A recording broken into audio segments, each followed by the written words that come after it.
powered by the industrial and digital revolutions that came before it, this age gave birth to a twisted economic revolution, a battlefield revolution. It's been nearly 20 years since the bittersweet debut of Metal Gear Solid 4. This is a conclusion to the series of events that refuses to wipe its memetic memory off the face of the earth. Erase my genes. Wipe this meme from the face of the earth. This is my final mission. A legacy of ideas that weren't meant to be passed on, but still exist as an exon even in its burial. I'm a shadow, one that no light will shine on. The sense to recognise MGS4's will as a collective is the need to understand its meaning for what it left us behind. It's about respecting the will of others. Revisionist history is taking place, the reinterpretation of established historical narratives, that traditional views with new evidence or perspectives to offer a more nuanced understanding from the older generation of gamers to the next generation.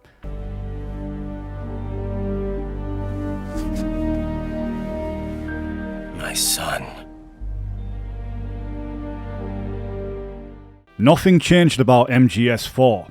We did, through what the series explains as the times and the perspectives, societal beliefs and ideologies that can change just as easily as the wind does. The foibles of politics and a march of time can turn friends into enemies just as easily as the wind changes.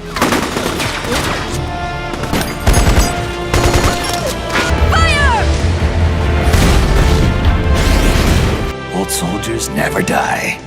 Tomorrow's mistake could be today's greatest masterpiece. To pass the baton to the next generation. The only choice left to us is death.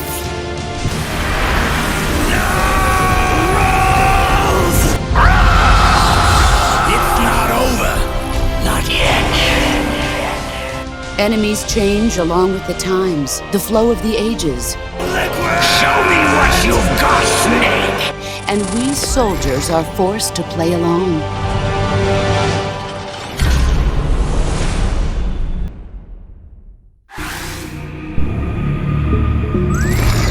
It's like the birth of a new life form.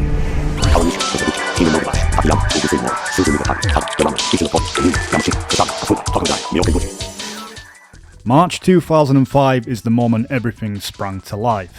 Metal Gear Solid 4 had already begun, and Kojima Productions was officially formed inside Konami, and with it, the future of MGS was set to unfold a chain of events everybody was anticipating, from prior entries to explain questions that were perhaps never meant to be answered. No one knows who the Patriots really are.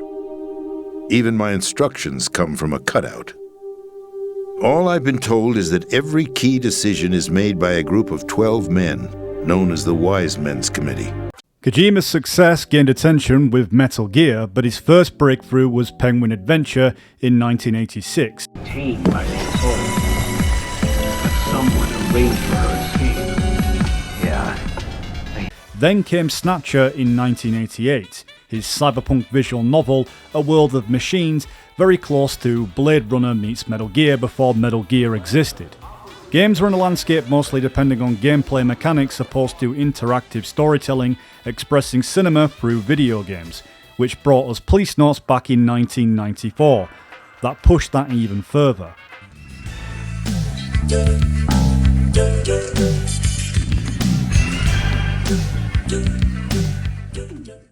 It was a multimodal storytelling detective story set in a space colony, built around real-world science. Again, it wasn't a mass-market hit, but it showed Kojima's inspiration that would later create the world that is the Metal Gear series.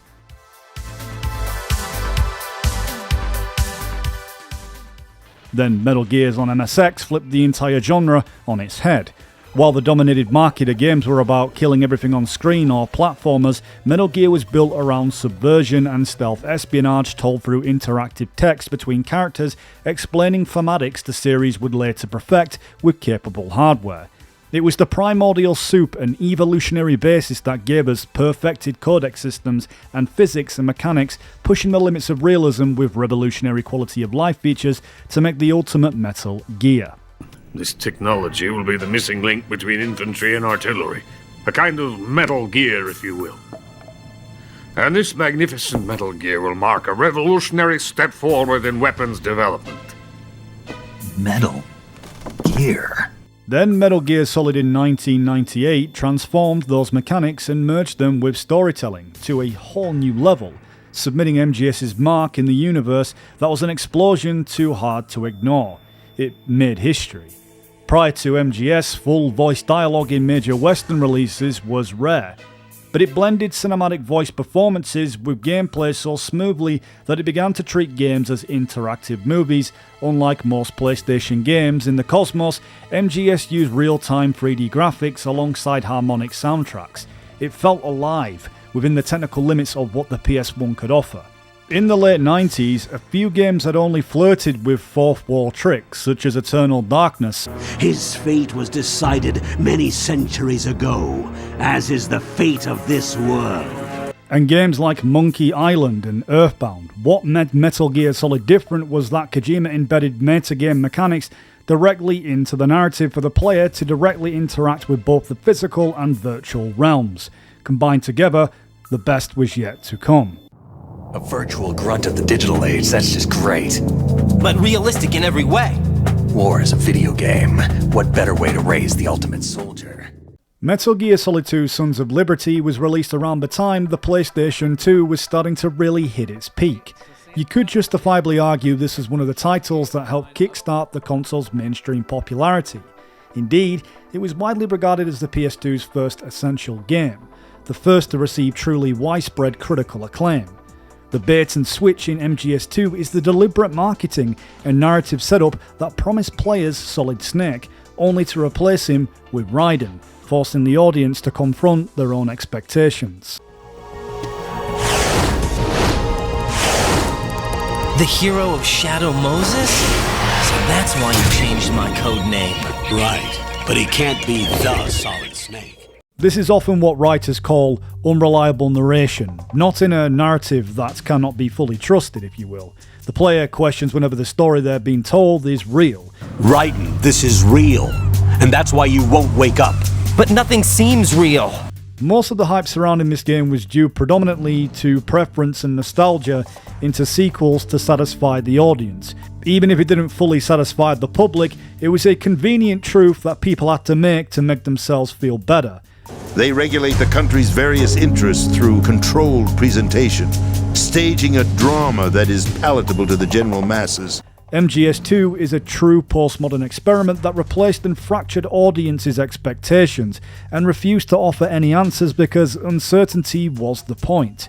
It was metatextual by design, that understands it is a sequel, that the player arrives with assumptions and then quietly turns those assumptions into the subject of the story itself until the veil has been lifted.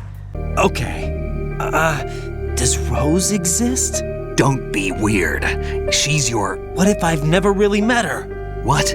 If the Colonel is something that I partly dreamt up, then everything I remember about her could be... Don't jump to conclusions. You and Otacon are the ones that say the Colonel never existed. Raiden. Is this what Olga was talking about? We puppeteer Raiden, who, like ourselves, undergoes existentialism.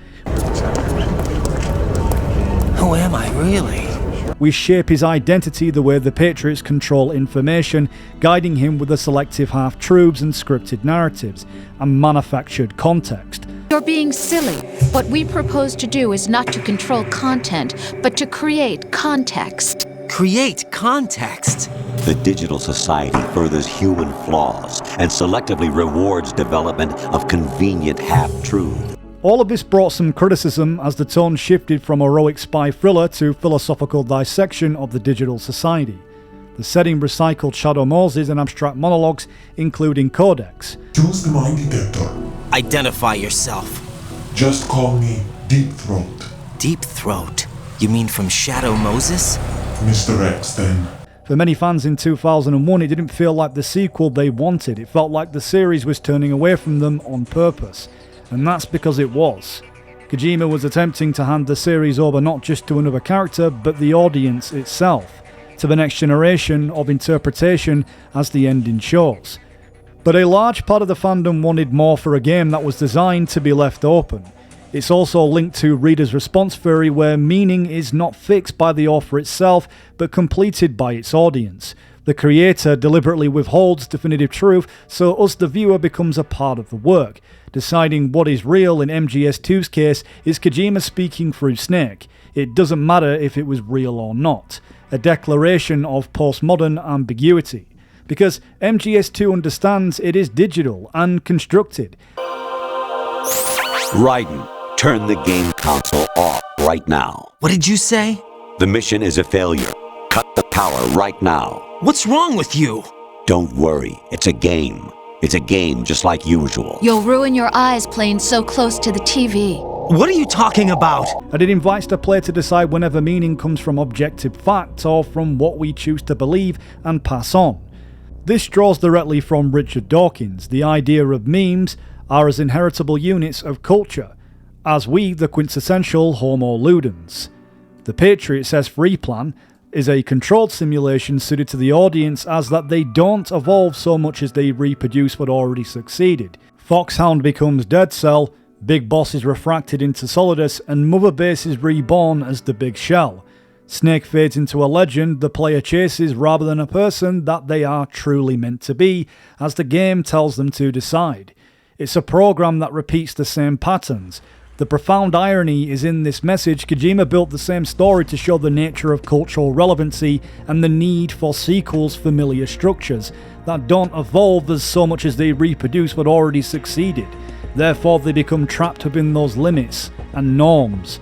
The ironic part was we was given MGS1, albeit hollow, and fans of course still found room for criticism that blamed Kojima for lazy writing and just copying past entries. The point being that it reflects the audience, that do they actually want something new or do they just want the old thing back? But a large part of the fandom wanted answers from Kojima instead of making their own. The postmodern ending of MGS2 and Snake's speech was Kojima's final message that no one truly understood at the time.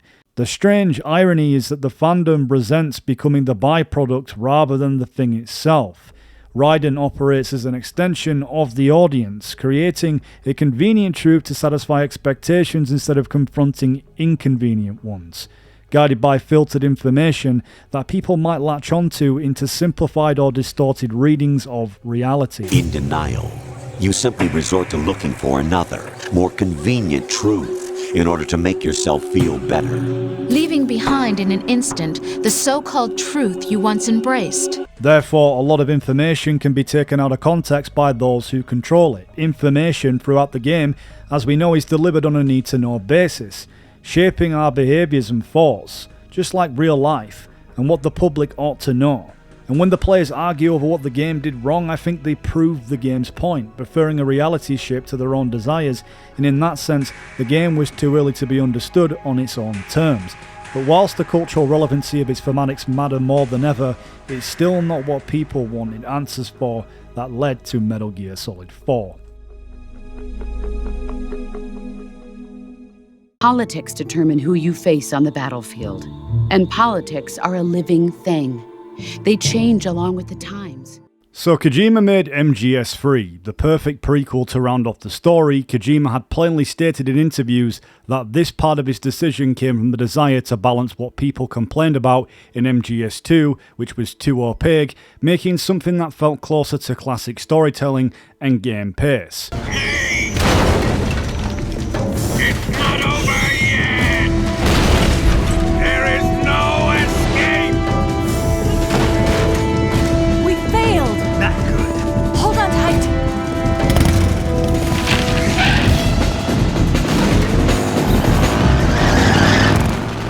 All of this while still pushing the series forward. And it's here for the first time new survival mechanics were added, a camouflage system and vast jungles to explore full of animals.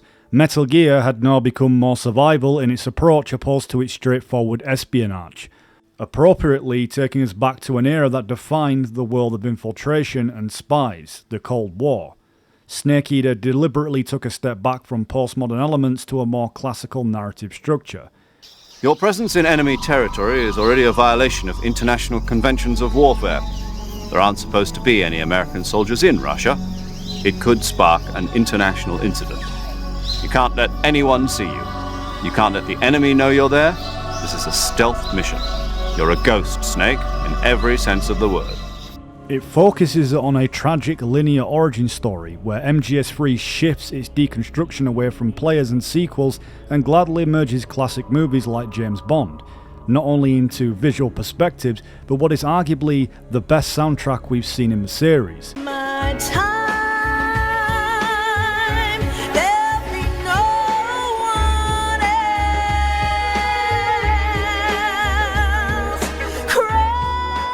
Snake Eater's use of hyperreality as well creates a clear real-world callback, blending into real-world history like the Cuban Missile Crisis with fiction that feels plausible and still immersive, whilst digging into darker conspiracies behind the US and the secret societies and President Kennedy's assassination. Kojima seemed to have found the perfect formula for probably the best entry in the series, or balance. In addition, Kojima's writing blends philosophical lenses like postmodernism and meta-narratives and contextualism to shape how players interpret the story without overtaking it. Snake, I know how you're feeling. It's hard for me to believe too, that a legendary hero like the boss would go over to the Russians, that she'd double-cross us like this. But that's how it is, and if you don't accept it, you'll never be able to beat her. Like others in the series, one of MGS3's branching theme is scene, that places you inside the conditions that define actions and meaning rather than presenting universal truth relative to the era and political forces that create them. Most war games typically don't explore the medium of the true nature of the consequences of the battlefield. Kojima highlights war in Snake Eater as political theatre opposed to others that treat war as a mere video game. This is war, Major. A Cold War, fought with information and espionage. MGS3 dismantles the political nature of those who exploit soldiers, that through these conflicts shifts a renewal of the times, one that benefits nations' interest. The sacrifices of war cause a shift in the times. This shift leads to renewed conflict, and in turn triggers the next war.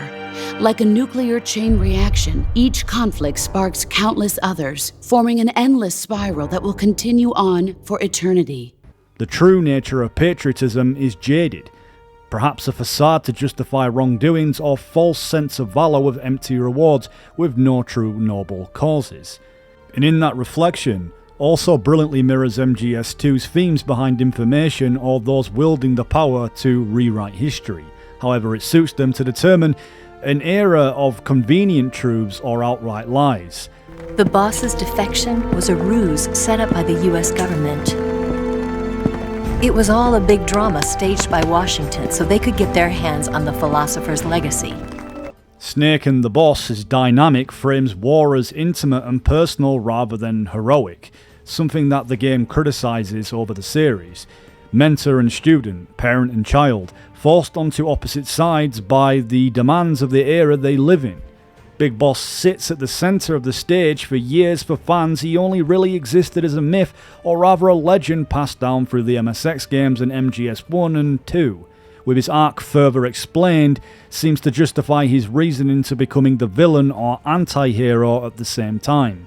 MGS3 further explains the early shape of the Wise Man's Committee, that would become the Patriots as known in MGS2. And their presence is still felt, of course, without being fully exposed, like the complaints were made in MGS4, still preserving their mystery while grounding their influence as the puppeteering globalists, setting the stage of who pays the price for it. Countries going to war for uncertain reasons, and wars as a means because it reshuffles power. Soldiers like Snake are sent in to clean up political messes they didn't create, then told it was for honour. Given medals and titles, and patriotic speeches are used to make them feel like it's all meaningful. But what MGS3 does is ultimately question the truth presented by authority in recognising that personal values and loyalties can be manipulated by the changing political hands or scenes of history. Not as a soldier, but as a woman. But she was forbidden to tell you herself. And That's why she told me. Snake. History. We'll never know what she did. At some point, MGS3 on DS would go on to perfecting the ever-evolving controls and mechanics of the series, removing the overhead camera angles to a more intimate perspective, also combining the quality of life changes that brought the crouch walk for the very first time, only to be later adapted into MGS4 and perfected in MGS5.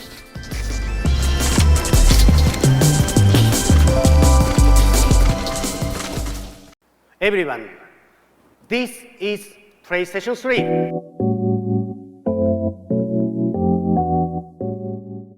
It's E3 2005, and it's here for the first time ever the PlayStation 3 would have its first reveal. It was yet to be released in 2006, but until then, games still came out for PlayStation 2 that offered something revolutionary in terms of game mechanics and controls. E3 would also showcase groundbreaking video games yet to be released on the new platform that was PlayStation 3 that changed the landscape forever.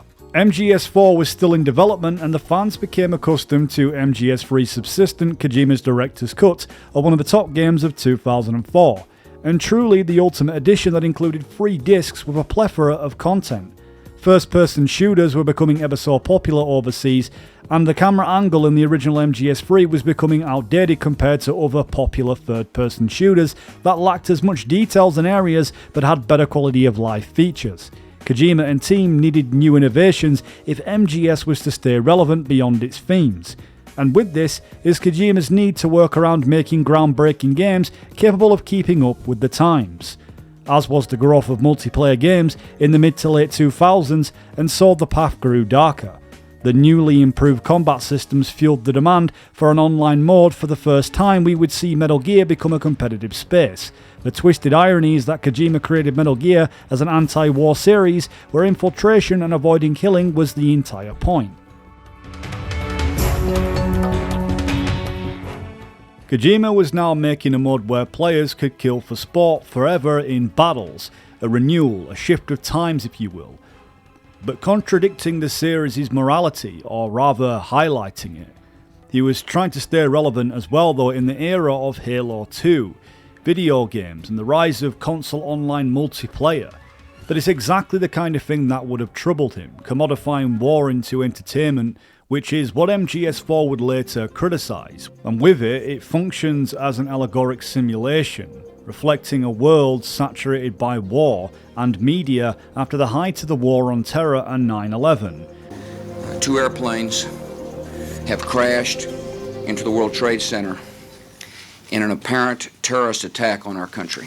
Contrasting sharply with contemporary FPS titles that were all in demand.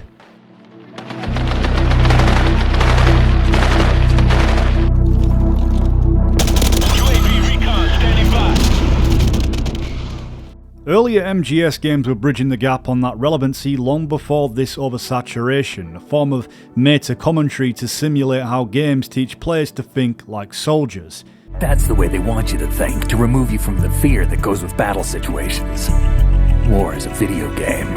What better way to raise the ultimate soldier? MGS2, as we know, is aware of itself as a video game, and it uses that awareness to mirror the ways that society packages war for consumption. Just as FPS shooters of the era, COD and Battlefield, did without acknowledging it. Unlike titles that hone in the point, game like American Army design and use as a recruitment tool, and all incorporated by the US Army themselves, essentially making the Army a part of youth gaming culture, whose viewpoints on the true nature of war may be unrealistic outside the immersive gameplay that closely demonstrates how anybody these days can be tools of war without ever even picking up a gun. Snake, have you ever enjoyed killing someone? What are you talking about? I'm not sure. Sometimes it's hard to tell the difference between reality and a game. Something MGS4 would further critique in reflection to the desensitized audiences who themselves reflect the characters consumed by war. A form of image training that war is no different from a video game. These kids end up fighting in proxy wars that have nothing to do with their own lives. They think it's cool to fight like this. They think that combat is life. They don't need a reason to fight. After all, for them, it's only a game. Some see Kojima's points of insults, but in actuality it's pointing out cultural relevancy. Typical FPS shooters would promote battlefields in the heights of war on terror, which helped along with recruitment cases. Just like Raiden, these soldiers had already simulated these battles beforehand. I feel like I know this terrain. Wasn't it in the VR training? Nikita weapon mode, level 4. Do you recognize it? Oh, so that was another rehearsal for this mission. No, a simulation. Not the same thing as a rehearsal. Leverage the experience from your VR training, Raiden. A perfectly real VR experience is in itself an accomplished result. Have confidence in your abilities. The Tokyo Game Show in 2005 trailer for MGS4, even included on Subsistence Third Disc, Existence, showcased Kojima's true feelings towards coming back for what was meant to be one more mission.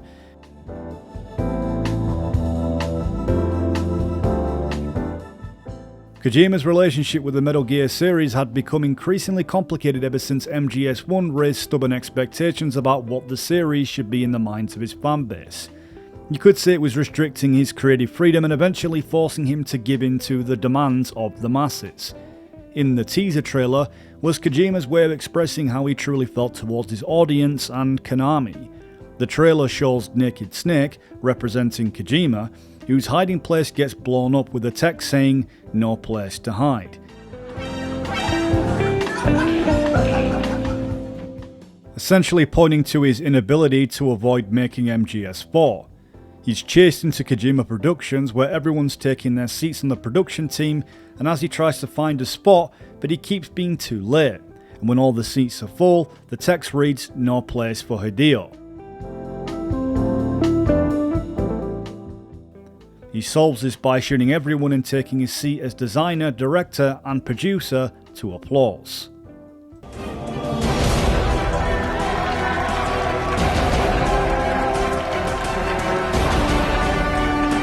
During this sequence there's a shot of the director's chair with the name Alan Smithee, which is the official pseudonym used by film directors who want to disown a project.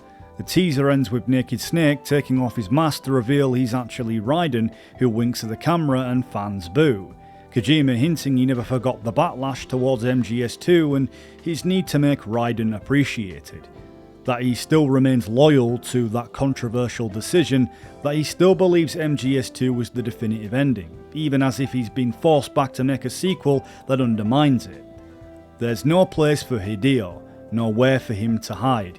Even if Konami would continue his legacy, his meme, it would only feel like a hollow shell of its former self, or rather a failed clone. Die-hard fans wanted Solid Snake to return, and in this trailer that's what Kojima was teasing.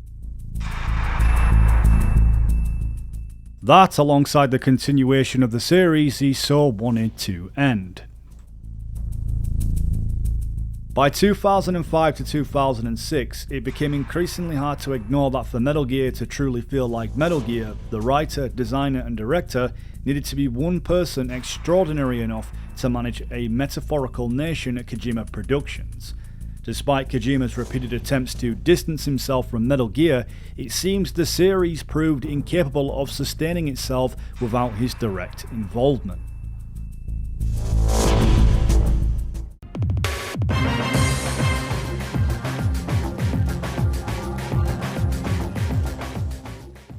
The PSP exclusive Metal Gear Acid games developed by Shinta Nijiri with contributions from series veterans like Tomokazu Fukushima and Shuyu Murata, all of which represented a radical departure to a turn-based card strategy game instead of the tactical espionage we're so used to. The ASIC games lacked the thematic cohesion that defined the mainline entries. In contrast, Metal Gear Solid Portable Ops, directed by Masahiro Yamato and penned by light novelist Gakuto Makumo, came closer to capturing the series' essence, as Kojima stepped back and put down his weapons and acted as the surface but missed the important elements. Yet it seems through Kojima's understanding that there are some things you can't pass on. A person's will, thoughts and emotions aren't encoded into their genes.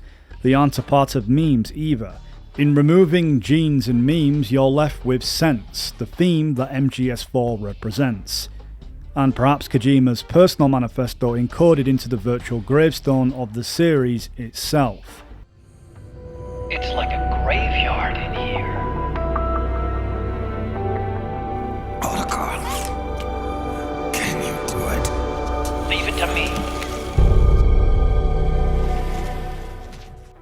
The symbiotic relationship between Kojima and his creation had calcified into something parasitic, as we saw later in the years with Konami. A lawyer representing Konami just recently that he would not be allowed to travel to tonight's awards ceremony to accept any awards. You could say he couldn't escape. The series couldn't survive without him, and if he ever leaves, this series, it seems, its soul will depart with him.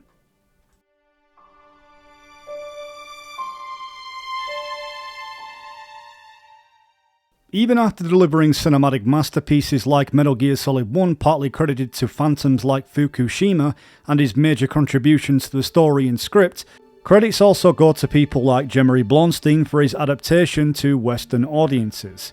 With Blonstein's localization was one of huge importance, because without it, Metal Gear Solid 1's character dialogue would have been a complete mess, suffering from bad translation issues like Capcom's Resident Evil 1. What? What is this? What is it? Blood.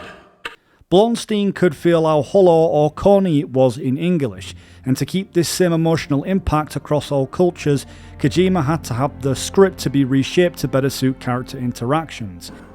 You are different. You're the same as us. We have no past, no future. We live in the moment. That's our only purpose. Something that many have cited impacts MGS4 in a negative way. That Kojima's character interactions has, whilst improved over the years, would have struggled to formulate such impacts without assistance of some writing editors to better tighten his writing and social dynamics between characters. Kept you waiting, huh? You. Enemy. It ain't over yet. In interviews, Blonstein has cited translators such as himself, including Agnes Kaku, who's been known to critique Kojima's writing, never really have any power to shape much. And if they want to fix something, it's a double take that rarely makes it on board. And all of these efforts, such as Fukushima's writing and Blonstein's localization, culminated in a fandom that demanded explanations when none were needed.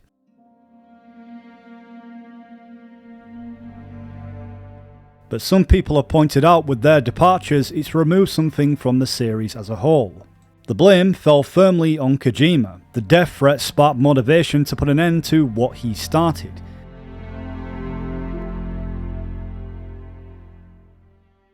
Kojima said the hidden theme was that he wanted Snake to die so that he could move on. This reflected through an old, tired, weary Snake opposed to his former self. Kojima's Snake wanted to build a future, only to be dragged into another fruitless war for someone else's expense.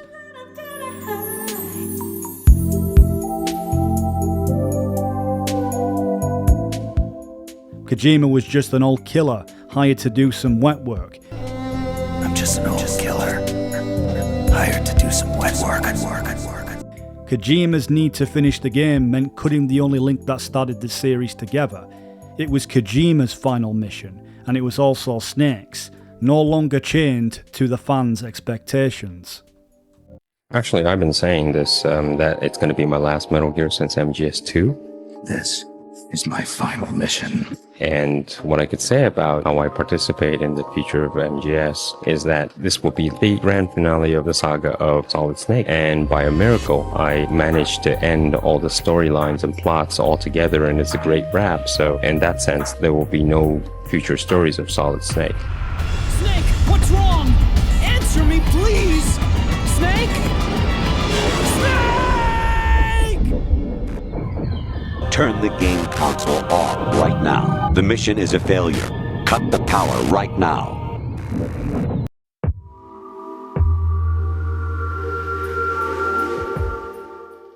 Metal Gear Solid 4 Guns of the Patriots completes the timeline of the series, the last and true sequel that continues on from the events of Sons of Liberty. A mercenary of past former glory returns boldly.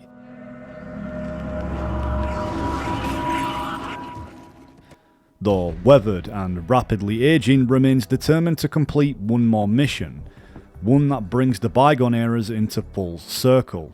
Rejoice! We're not copies of our father, after all. David, an unordinary man, formerly known as Hero Solid Snake, becomes old, roaming lands across the continents to atone for his sins, to finally meet his fate. Liquid Moses, where our fates were born, and where yours ends, Snake. But to take responsibility for the sins of the father that plagued everyone and pulled everyone into its orbit. This man was the source of it all. And he doesn't even realize it. He's completely unaware of the fact that he led the world to the brink of ruin. And in the process, Snake, with the help of a few others, not determines the fate of the US, but the fate of the entire world. Let's finish it, Snake. Let this be our last battle. If we're responsible for Liquid's sins, then the onus is ours to bear. Right. His duty is to put an end to where it all began.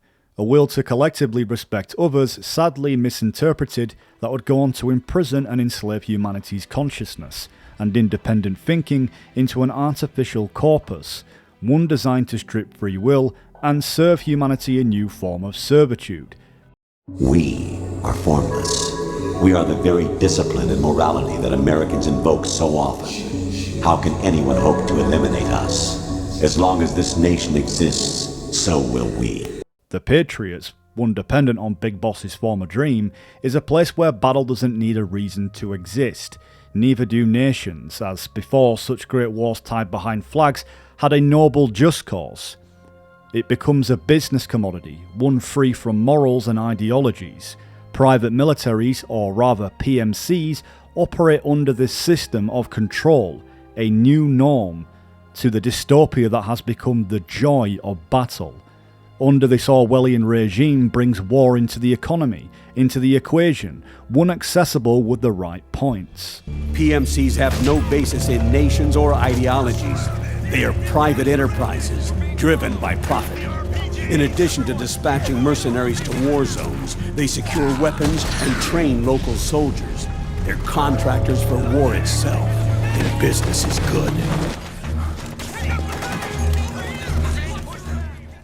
This is just one side of the chaos unfolding in MGS4. On the other end, we have the Deuterogonist's perspective, an assemblement of familiar faces as well, with different personalities under command of Ocelot, turned a haunting into a second self in self-disillusion, who becomes Snake's catalyst, Liquid Ocelot. I am Liquid's doppelganger, and you are his. Who alongside his techno-genetic private military forces around the world become reinforced by his own elite band of monsters, or rather, beauties, in the form of beasts. Word on the street says that beneath those ugly-ass suits, the B&Bs are real babes. Drop dead gorgeous. They stage a coup d'etat against the one human, now AI globalist patriot regime from within.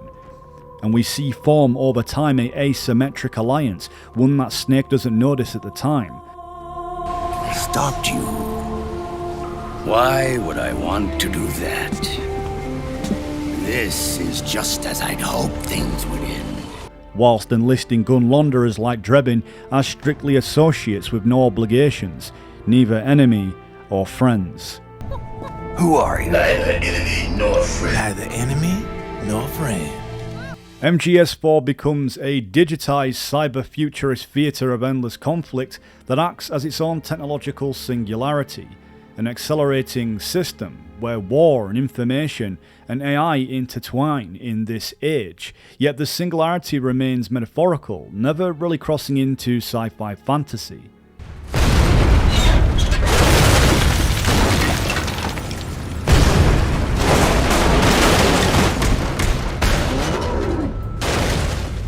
Behold! Guns of the Patriots! Here they come! There's product coming in here by the truckload. And you'll be picking up a lot of guns in the field, I'm sure. Makes you feel alive, doesn't it?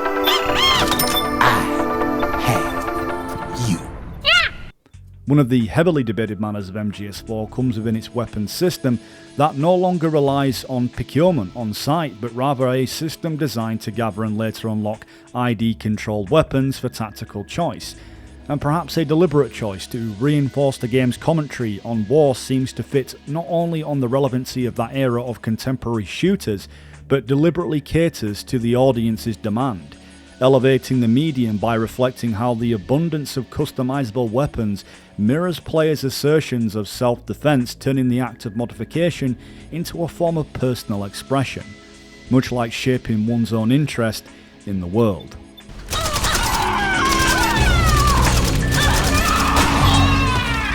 Kojima brought an economy into the MGS series based around the player's actions, akin to most elements that make the RGP genre, later perfected as we saw in MGS5, that takes the war economy of MGS4 and makes it quite personal. That we're not just fighting, that we can build and recruit, and we're contracting with the wielding systems themselves to be essentially PMCs. The mechanics exist because the story obviously gives an excuse to use these mechanics, turning Big Boss's control into the lens through which the player experiences the machinery of war. But MGS4 perfects the weaponry system based on real named weaponry, to MGS5's cheap imitation that not just lacks the identity, but I feel lacks the weight of what a real weapon would feel like behind using these guns, and that I believe MGS4 perfectly replicates, albeit if it lacks the leveling system.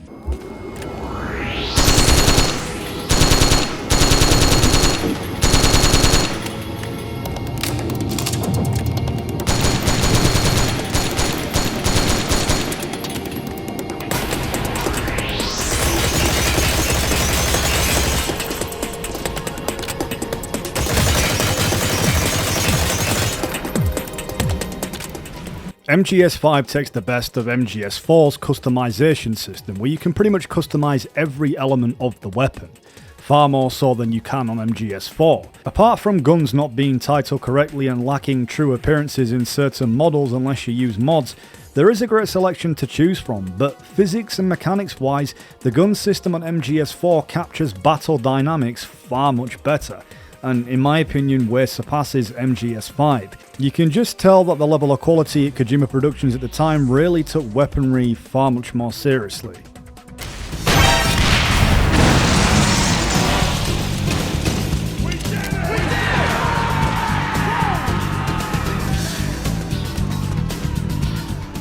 Ally systems do exist in MGS4, and they all give immediate advantages, such as easier movement through hostile areas and access to supplies, and vice versa.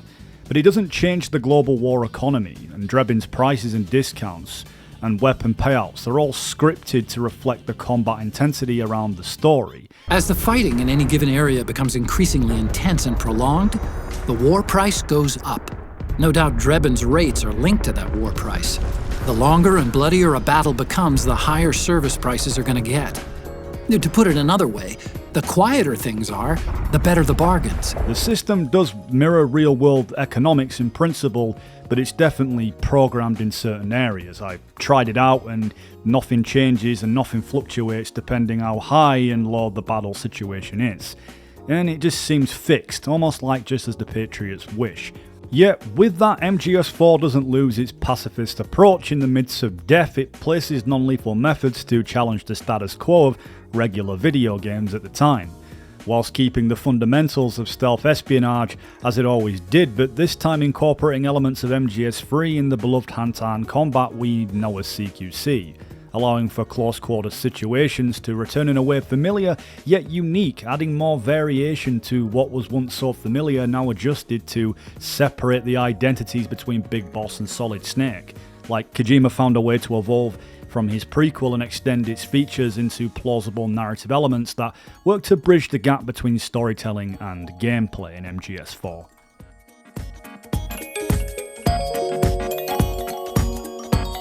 That's not it either. Some things aren't meant to be passed down to future generations. When some guy comes at me using that cookie-cutter imitation of CQC, my body just reacts naturally, that's all. From here on, this is my fight. We tore the world apart. Made your life a living hell.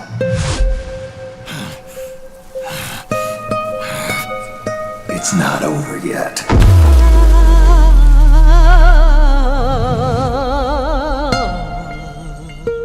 Old Snake now represents a shift in the times. War has changed, and along with it is his relevancy, including technology. The senses you used to develop through extended training and experience can now be obtained without even working for them. Seems once you're under the system's control, you don't even need experience at all. It even beats that VR training that was all the rage a few years back. Augmenting the soldier's existing experience and psychological fortitude. But a soldier's gotta have more than that. The times have changed, Snake. You could say he's morphed into the inevitability of this change, with his accelerated aging that mirrors a world that no longer needs him. Yet he has to end the legacy he was a part of to free the world. Snake, we were created by the Patriots. We're not men. We're shadows in the shape of men.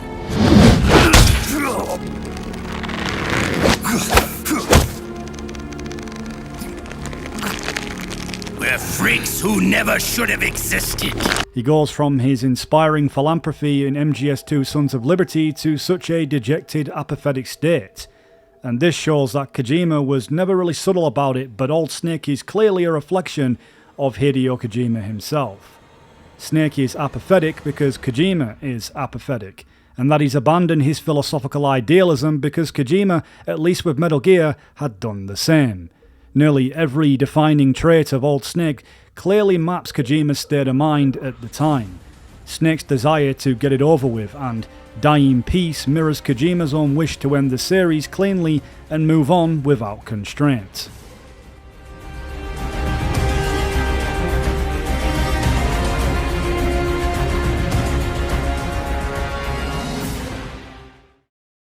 Snake's transformation of not being cool anymore, for those who argue that Kojima failed to make him compelling.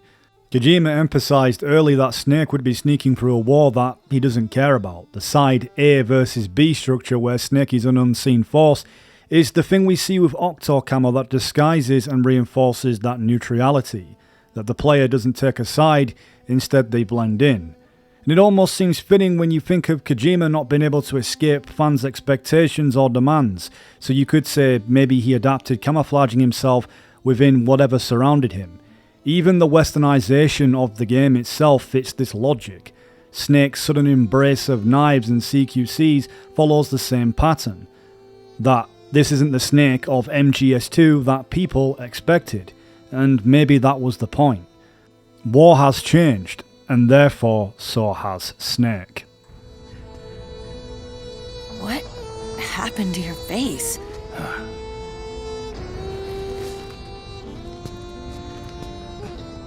Accelerated aging. They don't know the cause. Oh my god. Ironically, let the world be, a slogan we've seen thrown around in MGS4 and perhaps referred to the boss, is the most revealing line of all. It stands in direct opposition to philanthropy's fight for your beliefs, as we were shown at the end of MGS2. It almost seems like a complete inversion of the message Kojima told us earlier. At least it seems the outlook has changed. Don't you forget that you're part of philanthropy now, an anti-Metal Gear organization and officially recognized by the UN. Recognized, but still fringe, Otacon. Are you two really an NGO? Insofar as we're a non-profit organization of civilians advocating a cause, yes. The cause happens to be the eradication of Metal Gear.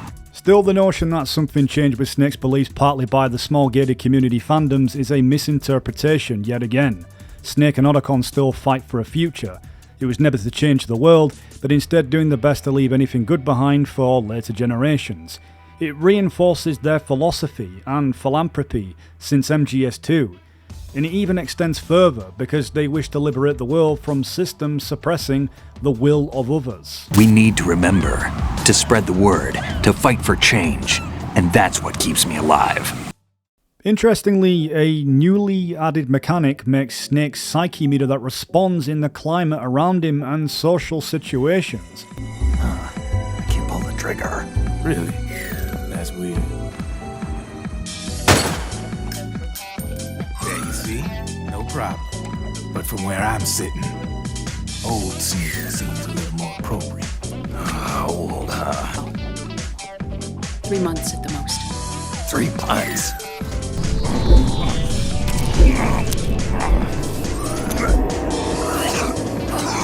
What's one more smoker? This is a no smoking flight. Even as the chaos of battle unfolding around him, and the stress greatly impacts how he can respond both positively and negatively.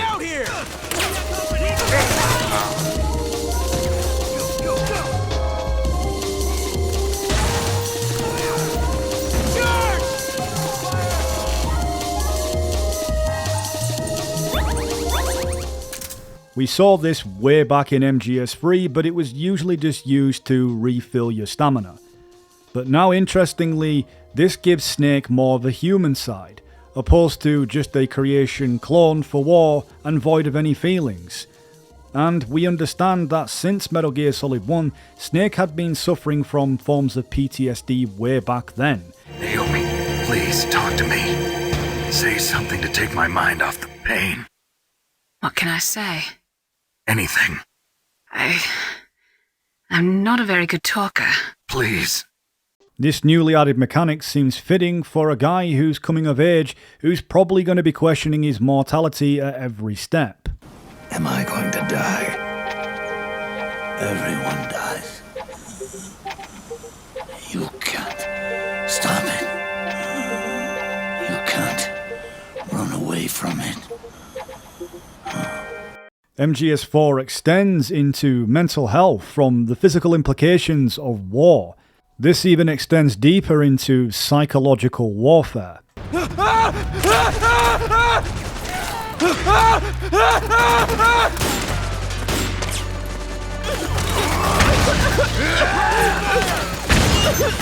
Go!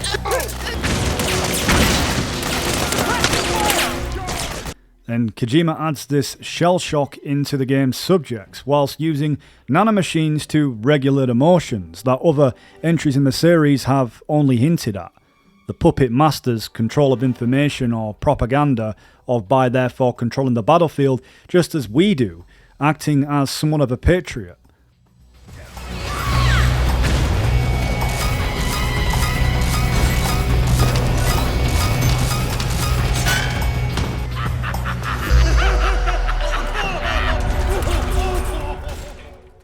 With this environment to simulate a semi-open world with much larger capacities of exploration than before.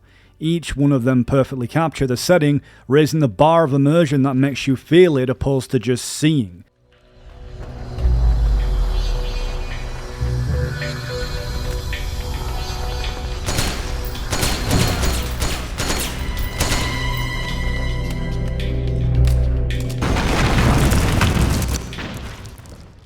Everything unravels in real time, including battlefield systems, explosions, deaths and reinforcements, and random stray bullets that can catch you in the crossfire.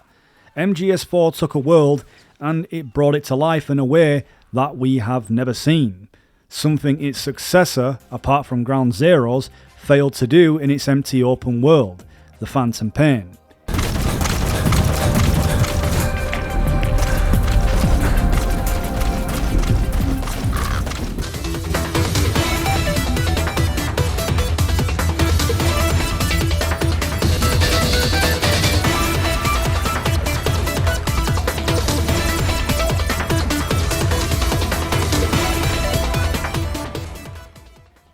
Huge battles in cutscenes unfold at a level of cinema in dystopian futurism combined with history that reflects the world wars with naval, land and air filling the space. A large variety of new scenarios unfold akin to its predecessors that feel so familiar, but yet war has indeed changed. That we combat giant portable mechs alongside paraticized nano soldiers during another great escape, to the Cold War dynamics of spy meets spy thriller, combined with smoky Noir-style settings that include espionage mechanics similar to real-world agents.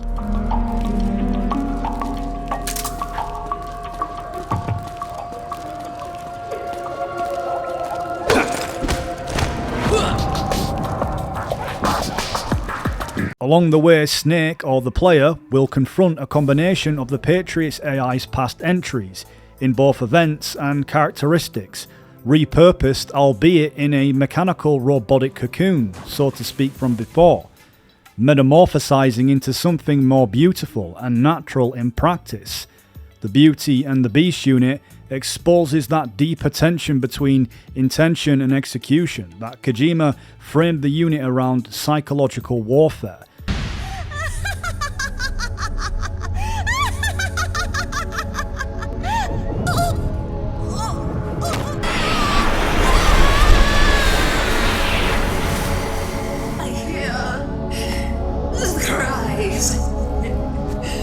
The cries of babies.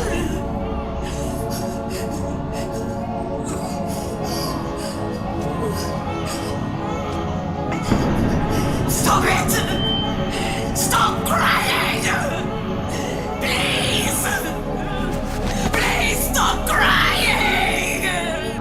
I hear them in my head. The screams! Make them stop! I don't want to hear them anymore! I'm scared. I'm so scared. My head hurts.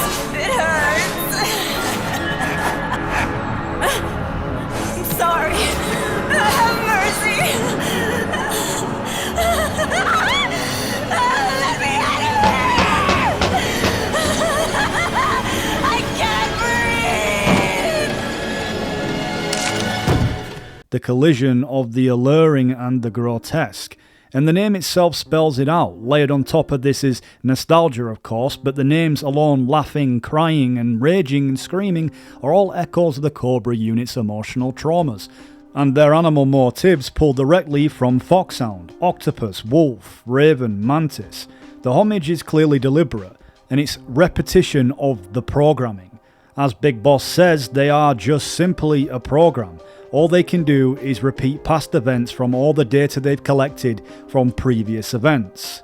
In the end, they're no more than a program.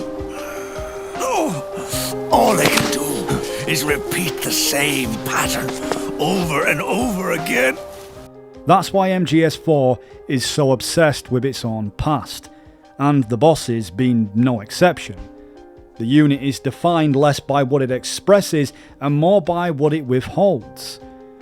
Unlike Foxhound, whose personalities shape their encounters, or even Dead Cell, whose absurdity masks deeper ideas, these characters feel interchangeable. Naturally, all of this faced criticism, even though these were all intentional angles. Perhaps even director's commentary on his own internal feelings around the actual series of Metal Gear himself he so wanted to move on from. To simply put, the B&Bs are recycled like a lot of the things we see within MGS4. This also applies to the repetitive flashbacks we see within the cutscenes. Everything's a proxy. The game seems disinterested in them just as some of the audience. The structure doesn't invite engagement, in fact it does rush past it. Unlike prior entries in the series that aims to build interest and the audience's investment over well-built story dynamics. Snake, we're not tools of the government or anyone else. Fighting was the only thing I was good at. But at least I always fought for what I believed in. Going to go my pants. Nobody's looking, right?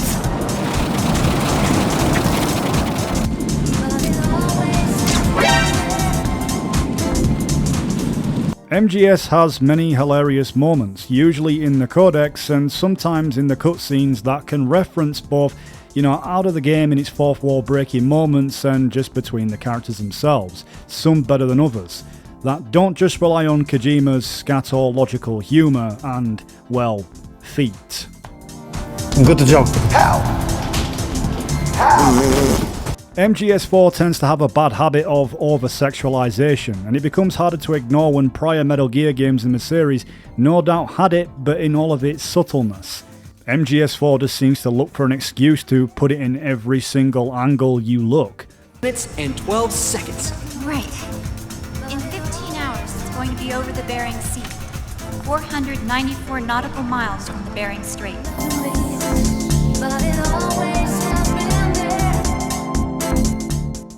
The B&B bodies, whilst they're great to look at, are used to compensate for the absence of depth of really well-made female boss characters, which poorly represents MGS for really a well-written and great narratively presented story that builds into something more connective and emotional, rather than just simply objectifying for the sake of it. Looking back at the series, we had sexy and beautiful women, but with personality, with meaning, like Sniper Wolf, Olga, Fortune, Eva, and legendary mother figures that felt personal, like the boss, even the annoying concerned girlfriend, Rose. But characters like Quiet and the B&Bs naturally, whilst intriguing, it is easy to overlook their characteristics, and I'm sure for reasons you guys know why.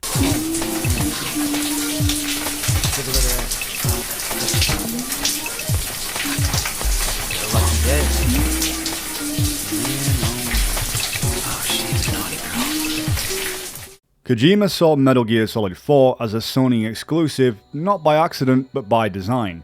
A big picture entry meant to define Sony's most ambitious hardware project still in development in 2005, the PlayStation 3. Leveraging cutting-edge technology and Kojima Productions' deep familiarity with computational systems, MGS4 was conceived as a new kind of action military game, unlike anything else at the time. A new Metal Gear, a singular reworking of dystopian science fiction within the medium. Story, gameplay and design were treated as separate pillars.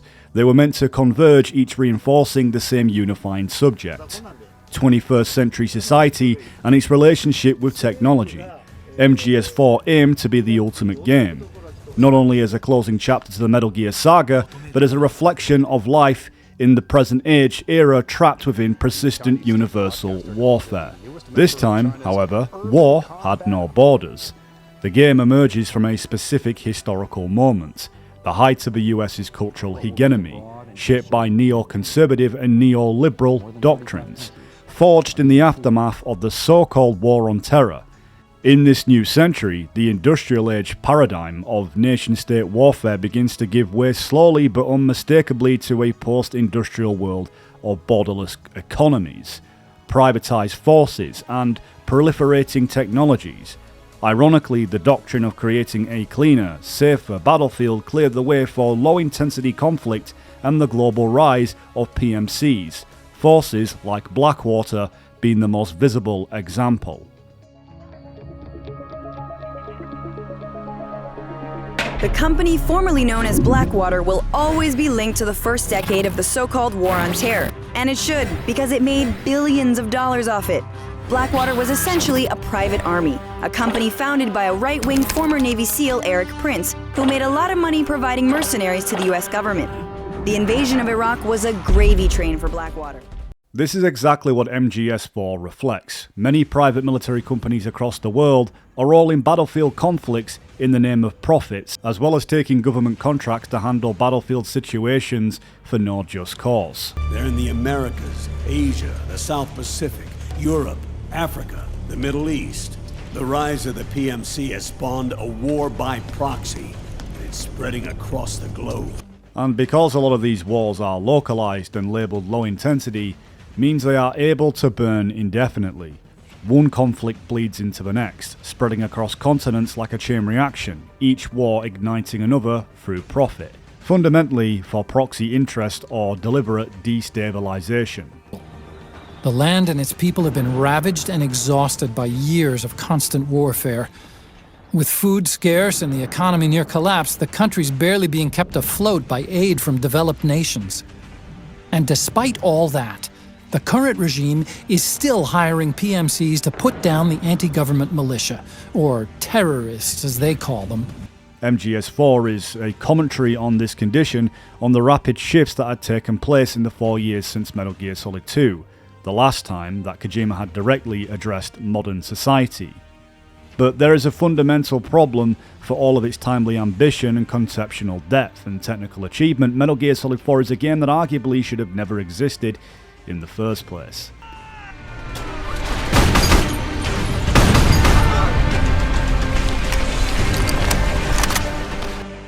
No previous Metal Gear title was written to set up sequels. With each new entry, Kojima retroactively reworked elements of what came before, and as a result, whilst each individual game forms a tightly constructed narrative, the wider saga was shaped without a guiding blueprint, led instead by contingency, circumstance and the demands of producing another Metal Gear with new themes. Kojima himself has openly admitted this. There was no law bible at Kojima Productions, only scattered notes, which by his own account almost nobody read.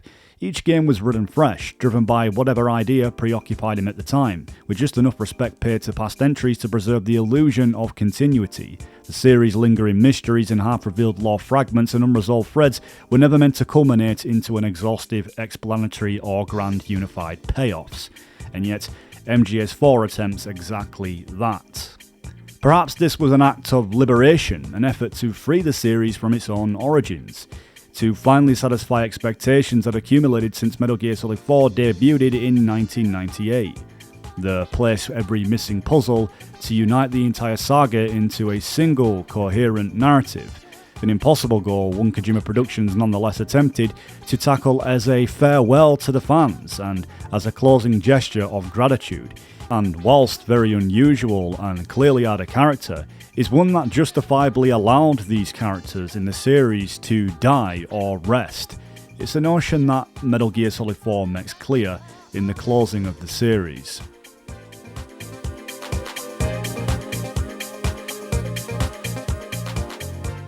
Even with all of this, MGS4 issues a warning against over-sentimentalizing the past, against anchoring identity in nostalgia, against allowing inherited myths to define who we are, rather than deriving meaning from within ourselves, as MGS2 tried to tell us.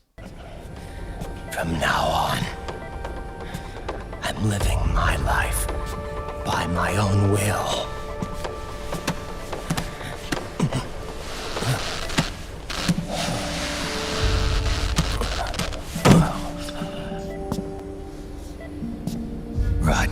I won't live a proxy life, a slave to someone else's will. I'm a shadow, one that no light will shine on. As long as you follow me, you'll never see the day.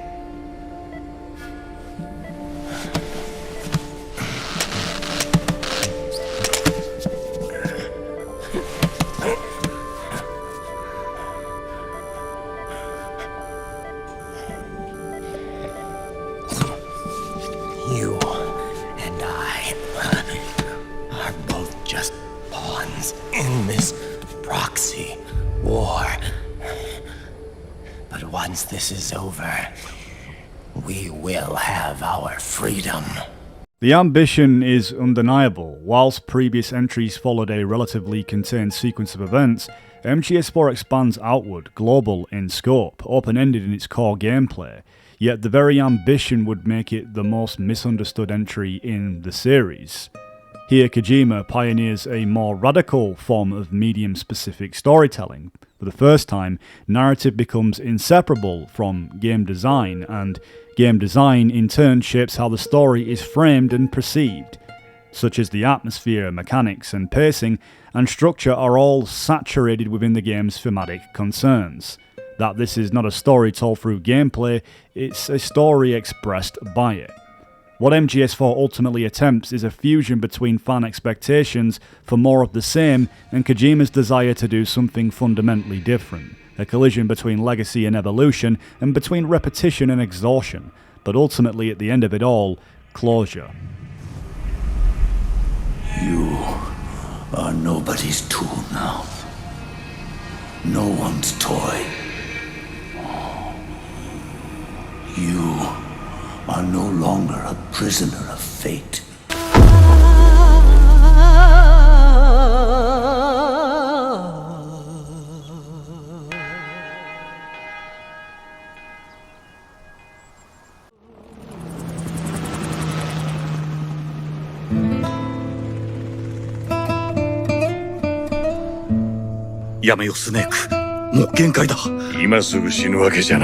The first time the world really saw Metal Gear Solid 4 was Tokyo Game Show in 2005. It looked like a transmission from a different generation of hardware, because characters looked familiar to their more Eastern anime appearances from earlier games in the series. Before the more realised and Western polished designs compared to the original, but still keeping those subtle elements intact. It was in this competitive space games like, while some weren't all too big system-defining titles like MGS4, they were a part of the first wave showing that the PS3 hardware could handle with games like Resistance Fall of Man, Killzone, Unreal Tournament, Gran Turismo, and concepts within a couple of years' launch, titles that really defined the PS3 era started appearing. Classics from Naughty Dog's narrative-driven action video games such as Uncharted and The Last of Us. So is that everything you hoped for? Jury's still out. But man, can't deny that view. Early trailers of MGS4 featured in E3 is no version at all. Much as every MGS before it, the game's announced using prototype unrepresentative of the project under development. Sadly, Kojima Productions would lose one of its greatest long-time allies, Fukushima, who worked closely with Kojima from MGS1 through 3. Essentially, from what we understand, Fukushima helped write codec conversations and character backstory material. This includes optional codec calls that deepen the psychology in the tone and the world detail rather than advancing the main plot itself, but mostly through the brilliant world building cemented through these characters as almost real-life people. This also once again applies for Metal Gear Solid 2, where he also worked on creating the ominously strange alternative universe in the world of Metal Gear where we play as Solid Snake in the Big Shell, Snake's Tales.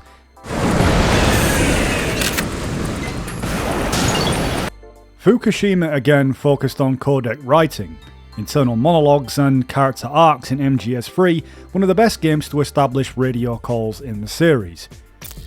Snake, what are you doing? I'm in a box. A cardboard box? Why are you... But after exiting around 2005 to 2006 when MGS4 was early in development, Fukushima moved into scenario and script work outside of Metal Gear.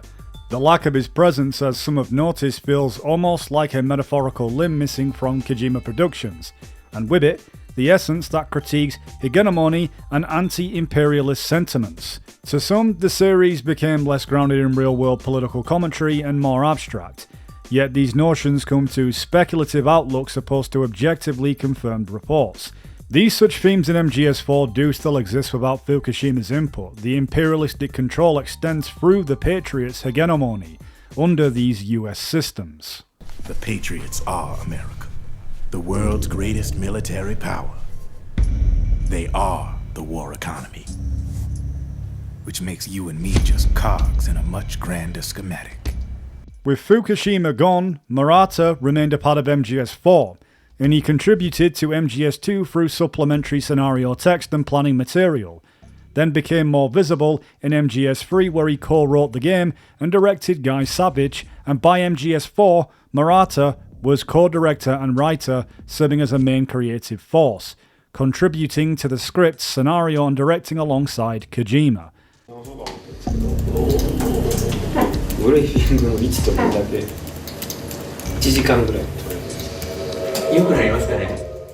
But the true face of the Guns of the Patriots wasn't shown until Tokyo Game Show in 2005. By that point, misleading reveals had already become a part of Metal Gear's language. Kojima presented MGS4 as a conventional first-person military shooter, continuing a pattern of masking intent behind familiar genre imagery before the big reveal into the third-person aspect.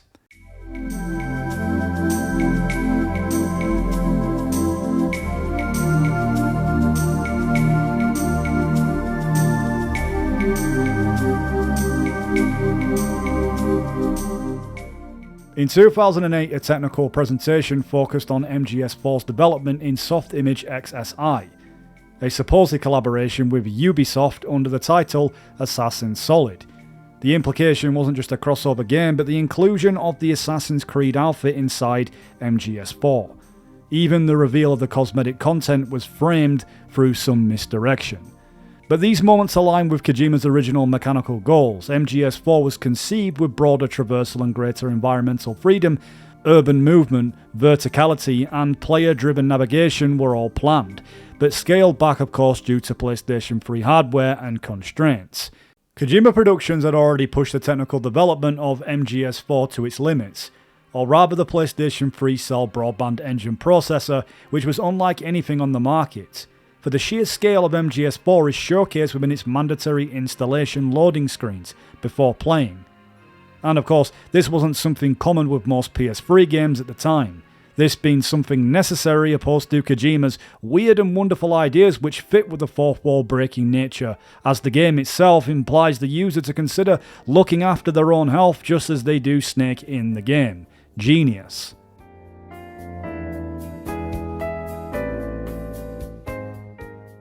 Game worlds had grown so large that no single player could reasonably experience everything they contained. This expansion made the role of designers as storytellers increasingly unstable. Directing players' attention became harder, and definitely not easier, as scale worked against intention. But what survived was the development pipeline, no longer guaranteed coherence once released, and let alone consistency across different playthroughs shaped by a mission, and of course player behaviour. Even games designed around secrecy lose large portions of themselves this way. Metal Gear Solid 4 is definitely no exception. As with earlier entries, much of its substance, mechanical nuance, optional systems, and quiet thematic cues passes unseen. The experience, I think, fractures depending on how the player will move through it. This moment coincided with a broader industry shift. Konami, dominant through the PlayStation and PlayStation 2 era, had already begun to change course. Japanese studios that once defined console gaming in the West are now being outpaced on those same platforms. Focus drifted towards mobile and handheld markets, pachinkos, particularly in Asia. By the mid-2000s, analysts were openly questioning the future of single-player home console game, the space Kojima had spent his career working within. Konami moved towards gambling machines beginning around 2005, only reinforced that direction. In that climate, Metal Gear Solid 4 arrived carrying a weight it never openly acknowledged. It could plausibly be the last major Japanese action title of its scale.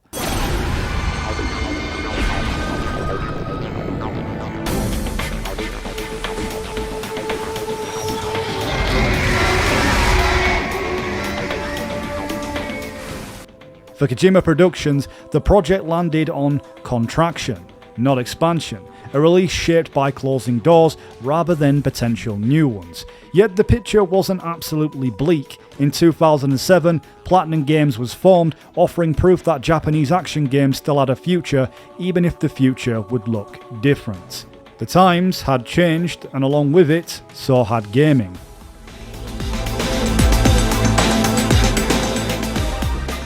With each change, I changed too. My thoughts, personality, how I saw right and wrong. Unlike MGS5, which would later be built on Kojima Productions' in-house Fox engine, renowned for its lighting material and realism and systematic fidelity, Metal Gear Solid 4 relied on a third-party software known as Soft Image XSI, chosen specifically for its strength in handcrafted facial animation, skeletal rigging, and high-precision character work. Translating Yoji Shinkawa's visual language into an interpolated real-time PS3 environment and through SXI was an involved, almost surgical process. Hand-drawn textures and manually sculpted models were fused incrementally with the studio's digital rendering pipeline, layer by layer.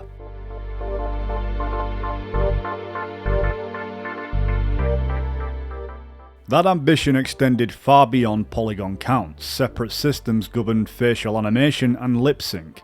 Localization altered mouth movement on a case-by-case basis, but facial expressions remained invariant across regions.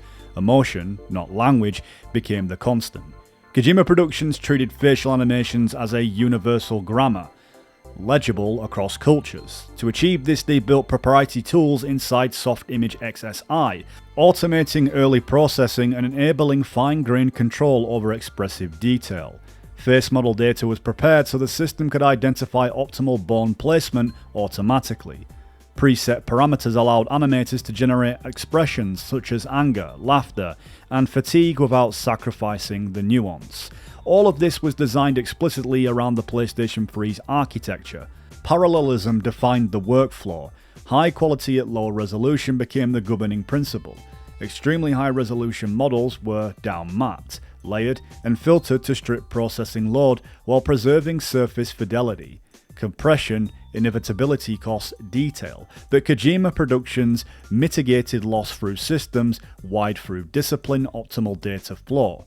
Minimal redundancy and precision at every stage. The result was a game capable of sustaining 60 FPS in first-person scenarios, hardware permitting. Performance varied by environment and by the age of the player's PS3, but the intent, of course, was uncompromising.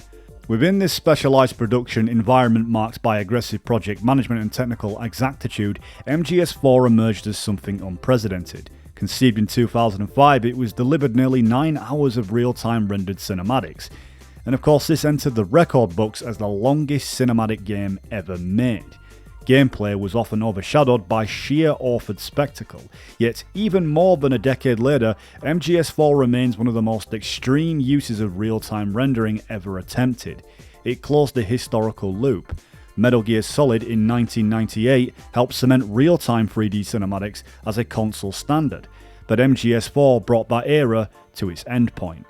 Kojima continued revising the game until the final moments of development, often to the shock of his own studio. By release, MGS4 had become a technical and structural anomaly, part of reinterpretation and part original construction, completed without long-time collaborators such as Fukushima after years of creative dormancy. It launched worldwide in 2008, and 5 months later, Barack Obama was elected President of the United States. The architects of the Bush era of War on Terror exited office, but these systems they built remained. That machinery defines MGS4's world, new weapons and new technologies, even new laws from real battlefields dominated by English-speaking private contractors to the near-future science fiction depictions in big-budget games. The through line was unmistakable. By 2008, whether in simulation or reality, war no longer resembled the conflicts that preceded September in 2001.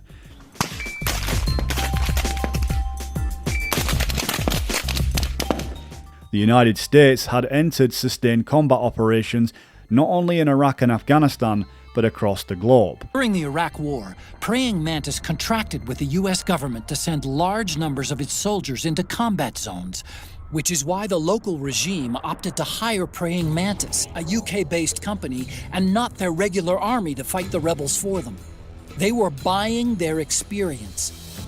Private military companies enriched by this permanent state of conflict stood at the centre of a new battlefield economy, war as a business.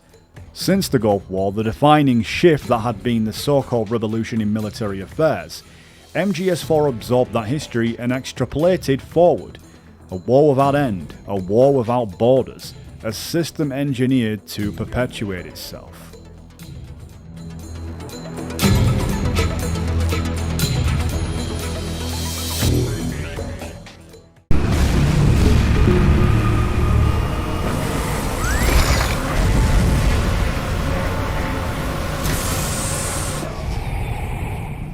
So with the genesis of Metal Gear Solid 4 within its creation along the way, it became misunderstood from all the prior elements before it.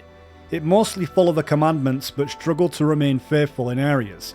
It went through a mass exodus of sorts, a departure from its roots into new uncharted territory in which it became enslaved up until its creator freed it from damnation.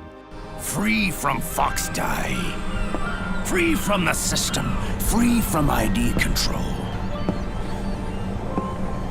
Our minds free from their prisons. But it wasn't without hardships that were felt throughout the fandom. It inherited knowledge and in doing so changed in areas for the better and worse, and with it gained a will of its own, one that the audience found hard to make sense. By tracing these passages act by act, we'll only then uncover these revelations. The battle has ended, but we are not yet free. With introductions before making it to these acts, normally in any MGS game, the series will often explain the briefing well enough without having to select it from the menu itself. Apart from MGS4 and MGS3 that actually cohesively play their briefings when you actually start the game. It's easy while starting a new game to assume in MGS4 the briefing will play, but instead players have to go onto the briefing themselves.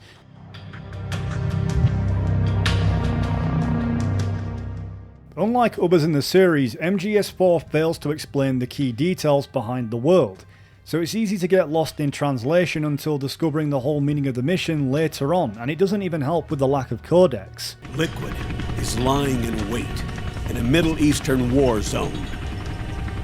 Track him down. Nani? You're thrown into an epic cinematic cutscene, typically disguised until the snake sheds his skin, so to speak, a typical trope of the series, before the game switches back into a cutscene from gameplay to cutscene. Honestly, there's that many cutscenes in the game, it's hard to tell.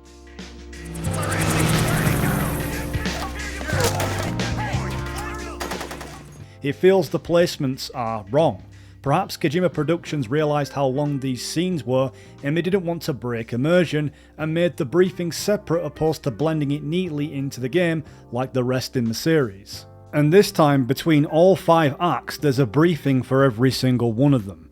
To get context on not only the mission but what happened since the Manhattan incident, which was a far cry from what the fandom expected.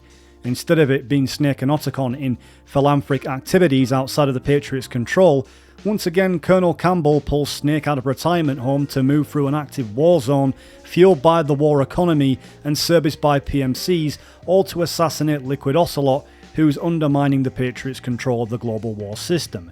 Yet Snake's task is to track him across conflict zones and stop him before the system destabilises further whilst undercover as a UN inspector, or rather a Patriot pawn, once again. In fact, I was under strict orders to back you guys from the start. You what? Fuck you too! Fuck you, Fred! Fuck you, MGS4 no doubt relies greatly on fan service to each and all through the series, which woven together creates an amalgamation of previous entries' tropes pieced together for misplaced and for what feels like, for another first time in the series, misused fan service. And you know what? Considering it's actually the end of the series, I think that works perfectly fine. Because if you're not a fan of the Metal Gear series, then what the hell are you even doing here? It's easy to read between the lines without depending on Kojima's writing. The typical character roles are immortalised, but the problem is the referential overload overtakes the elegant need for dialogue. Characters will often over-explain plot elements that somebody has just spent 15 minutes lecturing us about the same subject beforehand, whenever it's nanomachines or SOP, opposed to other entries in the series that left ambiguity until it was necessary to fully understand how it works. The frustration isn't that the ideas are bad, it's just that the mystery is flattened and just, over-explained. Earlier games let players sit with the uncertainty, or it built up over time to give us the grand reveal. MGS4 revolves almost everything out loud, sometimes redundantly and inconsistently to its own devices, sometimes through characters who sound less like people and just more like mouthpieces for lore cleanup. I am your mother. I gave birth for the Patriots.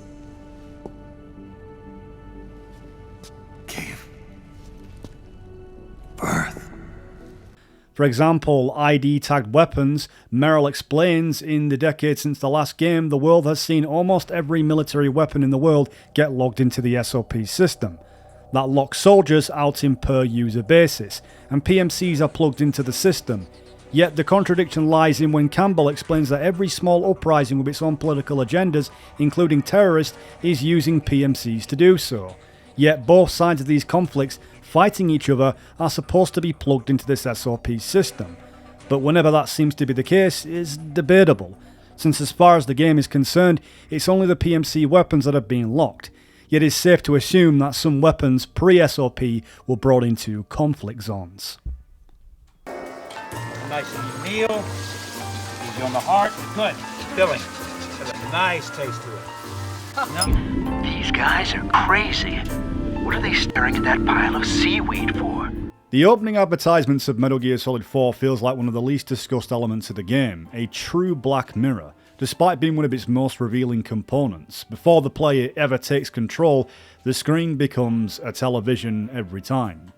Combining real actors with computer graphics, the opening consists of 10 high-production Fox television segments, 5 fictional programs, and 5 PMC commercials, all presented as channels the player can surf through. Of course, they're unskippable by design, a flaw many dislike, but these segments offer one of the only direct looks at what everyday media consumption resembles inside Metal Gear's near future dystopia. There are people whose livelihoods depend on those ads. Same goes for internet ads, TV commercials. The world's gone mad, and us with it. I know, but that's reality. Outside of the Sons of Liberty's fake New York Mirror book review of the shocking conspiracy behind Shadow Moses, the series rarely lingers on how ordinary civilians perceive this world. Here, Kojima lingers deliberately.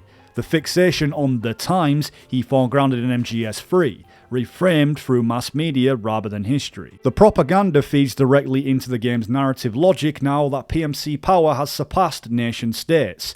These organisations span the globe, yet their televised image bears little resemblance to their battlefield reality. The commercials show giant robotic mantises, but the player only encounters mass-produced two-leg gecko units instead.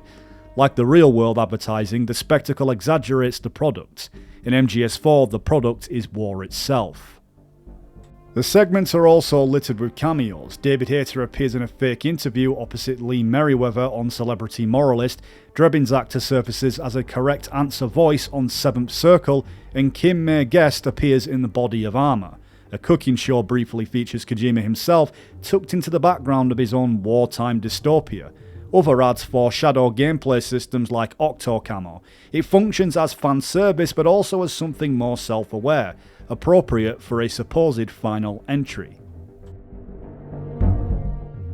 And yet, for all that craft, the experience is irritating. For a game already criticised for limited gameplay, forcing an extended block of fake television before gameplay begins feels antagonistic.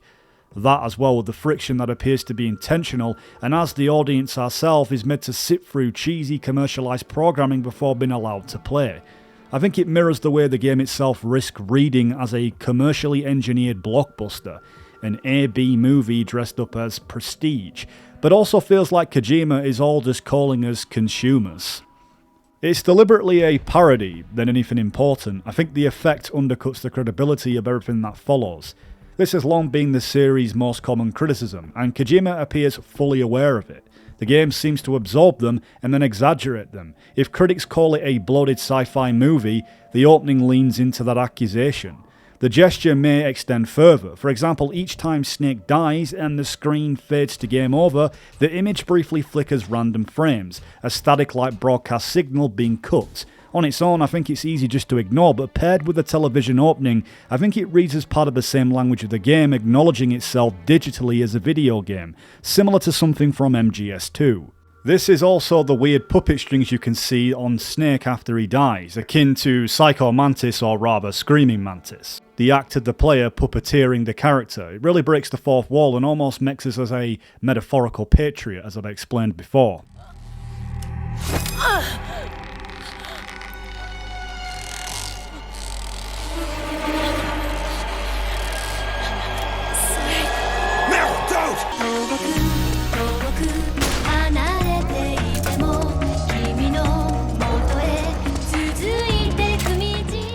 The first act balances intense sneaking with exploration and storytelling without really hitting the brakes, and the more worn Snake immediately contextualizes the themes of decay and obsolescence right from the start. And I think people appreciate how his limitations are mirrored in gameplay.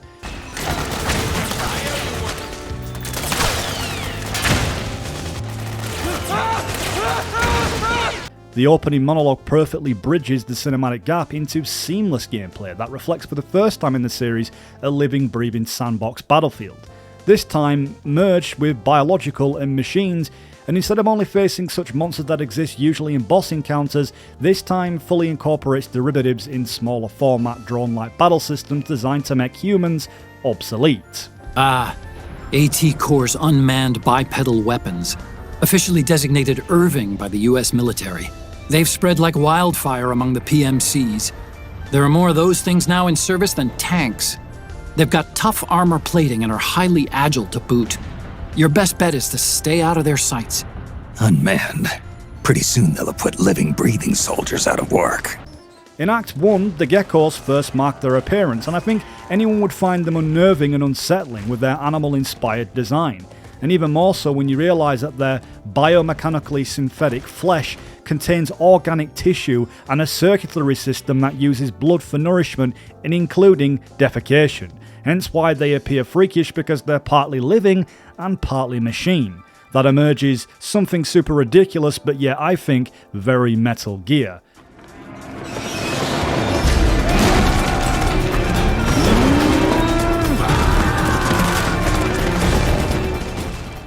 Aside from lacking human qualities, a critique that often people point out in Act 4 especially, I believe they make stealth infiltration all the more intense, since being caught by one and hit from close range is pretty much certain death. Plus, seen through most of the acts, they have an interesting pattern of AI attacks, or placed in well disguised areas waiting to jump out at you. Not to mention as well, they can pretty much see through stealth camo. Hey, what happened to stealth camo? You used to wear it all the time. All that does is create an optical illusion. It's no use against Gecko with their infrared sensors. The Middle East hits hard in its thematic resonance to distinguishing layers of America's occupations during the early and late 2000s, where Western media was already under heavy criticism for labelling Middle Eastern people post 9/11. Kojima Productions likely chose a route that indirectly refers to critique the war on terror, that the game's war zones weren't meant to just simply be direct depictions of current conflicts like Iraq and Afghanistan, but the theme was informed by contemporary war and what it means in the modern world, but with it brought of course unrealistic representations, and physically and culturally speaking, this is something we've seen in MGS3, where all the KGB all have American accents, in contrast to MGS2 that keeps the immersion with the Grlukovich soldiers, including MGS5 in terms of cultures and accents. Land, friends, dignity, all sold to the highest bidder, the United States of America. Even the technology that gave birth to these weapons is Russian, developed by us. The militia in MGS4 come across as Americans cosplaying as insurgents trying to protect their lands. It's like MGS4 wants to critique modern warfare without really fully committing to the people most affected by it, something that I think it nails previously and later on in MGS5. We'll bring him back to Mother Base. Act 1 nails an active war zone but fails to visually capitalise on its impacts on the civilian level, but rather is expressed audibly through crying children.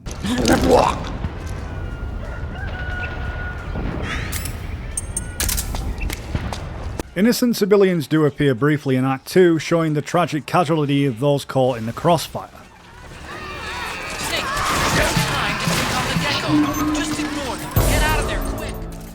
Easily the most intuitive mechanic in MGS4 is expressed in Act 1, and Act 2 is of course the battlefield systems, allowing us as the player to actively change the course of the war zones, which introduced a new layer to infiltration, something that people wanted more of in the later acts. The best part is helping the militia, but unfortunately you can't do the same for the PMCs, something that I believe was promised beforehand until it was changed. Of course, gaining territory means increased trust, and liberated zones free to explore for items. The art of stealth becomes something adapted to the user depending the circumstances, and even in conventional means, sneaking may change on the player's choices. One of the best components MGS4 has to offer is Octo Camo that was tied to the 6-axis PS3 controller, which at the time wasn't the only neat feature, because something a lot of great games like Uncharted and Little Big Planet were using this same function as well at the time. Compare this to when console controllers were just rumble vibrational functions, now motion sense capable. The best quality of life features was being able to change camouflage on the move, then relying on the survival viewer, something that Konami would later implement in the likes of Metal Gear Solid Delta. But it's definitely a feature that would be welcomed on later platforms if it ever leaves PS3, since emulation really can't replicate such functions. With that also brought crouch walking, a fundamental later perfected and smoothed in transitional movements.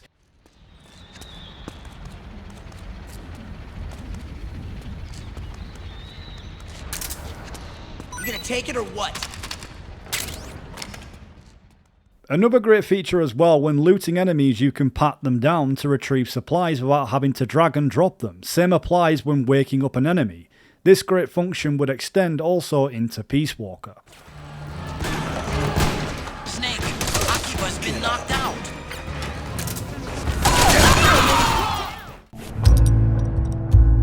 Voila.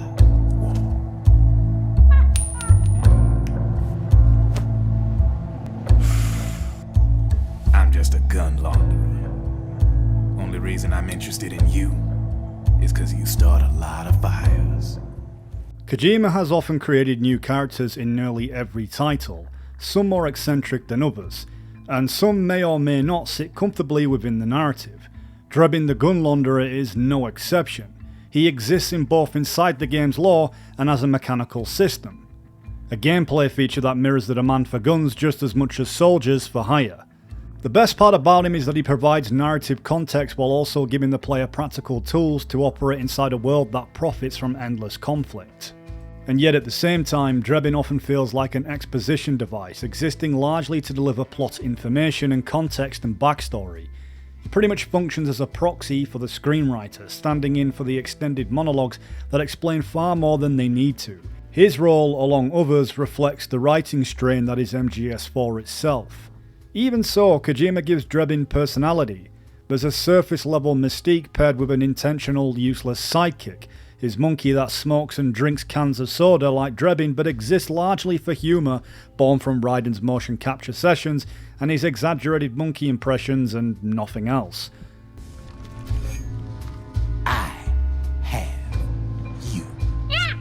Occasionally, Drebin will toss out a flashy catchphrase in familiar Metal Gear fashion, performing magic tricks and lighting Snake's smoke through his bionic arm like Sadornov, and driving around in his striker-armoured vehicle armed to the teeth. At some point, Drebin injects Snake, once afraid of needles, with a new generation of nanomachines that allow him to bypass the system. At the time, I was confused why Snake was so trusting, considering you don't know exactly what the guy's injecting you with. I mean, yes, you can use the M4 and use other weapons, so I guess there's that. But Drebin places a tracker to monitor Snake's movement and introduces a modified form of fox dye designed to counteract the previous strain, ensuring Snake survives, but everybody else dies. It's a new strain of fox dye, one I've never seen. Someone must have put them in you recently. Do you have any idea who? Him. MGS4 initially conceals Drebin's motivations, which works well enough even though it's pretty obvious. Are you with the Patriots? No, sir. I ain't no lale-lule. I mean, I'm no patriot. You're full of shit. Slater revealed that he was associated with the Patriots, borrowing from MGS1 by once again using Snake as a vector to eliminate remaining insider defectors such as Big Boss, Eva and Ocelot, former Patriot members. Echoing MGS2, Drebin is also revealed to have been a child soldier recruited by the Patriots themselves. There's a whole lot of pawns like me all over the world. How do you suppose I laundered guns like I did? 'Cause they let me. At moments, MGS4 can feel a bit mundane and monotone at times, but I believe Drebin tells stories with enough rhythm to keep repetition from becoming unbearable, even when the player has heard it all before. I mean, this extends to the Beauty and the Beast unit, whose backstories he predictably delivers after each defeat, and I find them pretty enjoyable to listen to. Because, I mean, let's be honest, without Fukushima, there isn't much presence of Codex anymore, and this is the only essential piece of backstory we actually get for these bosses. I'm saying, Snake, that when she couldn't stand the hunger any longer, she started feeding on the corpses. But only the male ones. She didn't realize who was doing it. In her mind, it was a female mantis devouring her mates. Snake is positioned as the means to liberate the Beauty and the Beast from traumatic past that were never built strongly enough for the audiences to retain or maybe even care about, probably because they remain copies of earlier bosses, which fits perfectly into the Patriots AI system of repetition, and Snake being the only one to be able to free them from the system that's bound them to this form of MK Ultra. Who's there? Go away! I'm not done yet!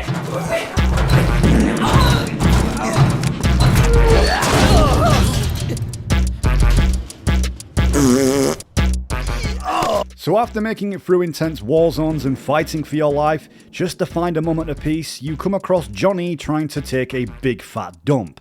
I guess it's Kojima's attempt at humour, or in this case, just excrement.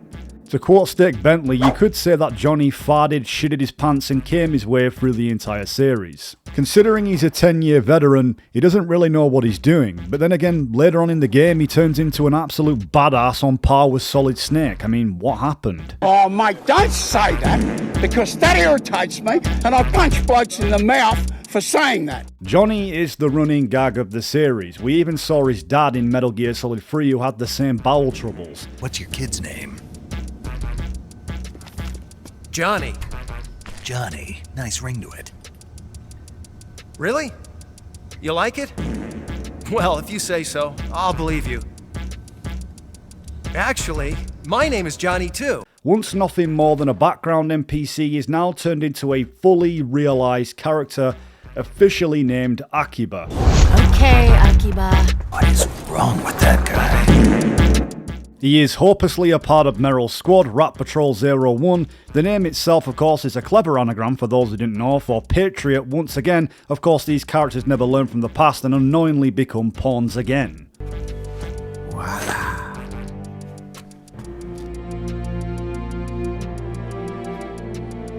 Wow! Incredible! They played us like a damn violin.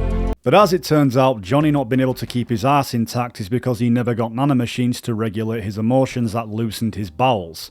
Hence why he is so out of sync with his team who rely on SOP. It's probably the only likeable trait about him that he isn't a part of the system, which is very rock and roll. Who needs nanomachines anyway? Right, Johnny? You clearly do. It's incredible to think that Johnny gets such a hard time for shitting his pants, yet if Meryl didn't have nanomachines, she'd be an absolute emotional wreck. Honestly, I think Meryl's turning me into a full-blown misogynist. I find MGS4 tries too hard to make him comical and then expect us as the audience to take him seriously. Not going to happen. Since Snake is old, Johnny seems to be the new replacement for Meryl's needs. I guess she secretly all along had a fart fetish, so wish fulfilled, I guess.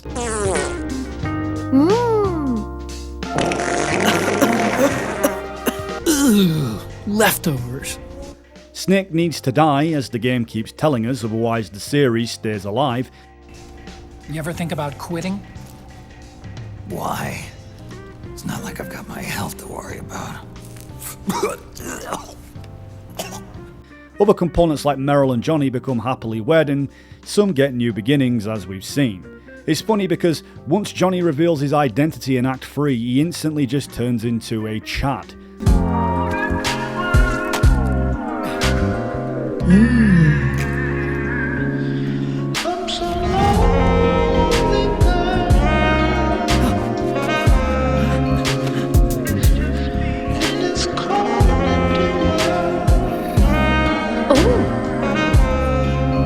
And yet ironically rocking a similar mullet to Solid Snake.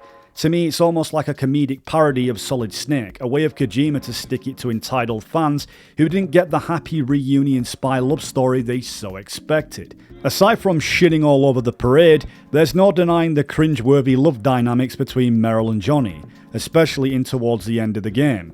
that highlights everything wrong with Hollywood Western involvement as we saw later in the series. There's no doubt their relationship feels rushed compared to well-built love interests we've seen over the entire saga, but what changes everything is the magic words spoken between Otacon and Snake in MGS1. That indeed, at any time and any place on the battlefield, people can indeed fall in love, whenever the audience like it or not. Do you think love can bloom, even on a battlefield? Yeah, I do. I think at any time, any place, people can fall in love with each other. But if you love someone, you have to be able to protect them. I think so too. I think some people forget that real life is pretty much the same, and I think people forget that. When we don't like it, when someone we like and fancy prefers to date a goof who shits his pants on a daily basis, but such is life. But let's rewind it back to Act 1. As we sneak into the Advent Palace, it's Johnny's pathetic attempt to recreate an old series trope. Invisible Claymore mines were meant to carefully avoid. I guess he didn't get the memo. Snake, be careful. There are Claymore mines around there. At some point, Snake hilariously dismantles Johnny with CQC, only to be greeted by Meryl, now the leader of the unit. It's a solid idea because the character has evolved since MGS1, and I think Kojima wanted to get the point across that people do change over time. And of course, she's shaped by Snake and reinforced by a military background. Johnny, by contrast, is a lovable disaster, and he reeks of potential, just not main character presence. The role of the game only seems to oddly desperately push onto him. In Kojima's logic, Johnny crapping his pants is meant to be relatable somehow. Still, he has personality, which already makes him more memorable than Ed and Jonathan, who largely exist to fill the space and serve as a quiet homage to Kojima's buddy cop leads from Police Notes. Meryl herself doesn't act too out of character. She isn't exactly fond of men, shaped by her relationship with her terrible father, once uncle, given the implication that she was actually his brother Matt's child, born from Campbell's affair with his wife. Snake didn't help matters either, walking out on Meryl after their honeymoon to form philanthropy and eventually fake his death. This tracks with Snake's comment in MGS2 about being tired of tomboys. A certain legendary hero who suddenly disappeared. You quit the unit. Me? I never gave up on you. Sleeping Beauty may have been awakened by Prince Charming's kiss, but you better not try it here. I'm with you. Besides, I've had enough tomboys. MGS1 even tells that after psychotherapy, Meryl was supposedly losing interest in men, an idea that never really meant much to begin with because her actions contradict her statements. Waste of time. When I joined up, they gave me psychotherapy to destroy my interest in men. Same smart mouth. You're Meryl, all right. It's here we're giving a lengthy breakdown of SOP. Nanomachines injected into soldiers regulate everything down to the ability to pull a trigger. State armies and PMCs are entirely dependent on the system. Every combatant on every battlefield is networked into the Patriot's main control, as Meryl explains. What MGS4 struggles to justify is why every nation would willingly adopt Patriot nanomachines, no matter how effective they are. These aren't the philosophers long dead by this point, but the Patriots. Some argue the series' anti-American themes once again disappeared by this entry. Yet MGS4 paints a world where US power quietly dominates everything still. Global dependence on American arms technology and nanomachines becomes unavoidable as the entire world adopts it, exaggerating yet not entirely inventing the reach of the US influence in a hyper-real version of the modern world. America is truly the police of the world. So yeah. The US abstained from voting on that resolution. In effect, Washington was endorsing PMCs without ever revealing its true intentions. Until they got wind of the uprising, that is. The US has exported too much military power, and now she's paying the price. That's exactly it.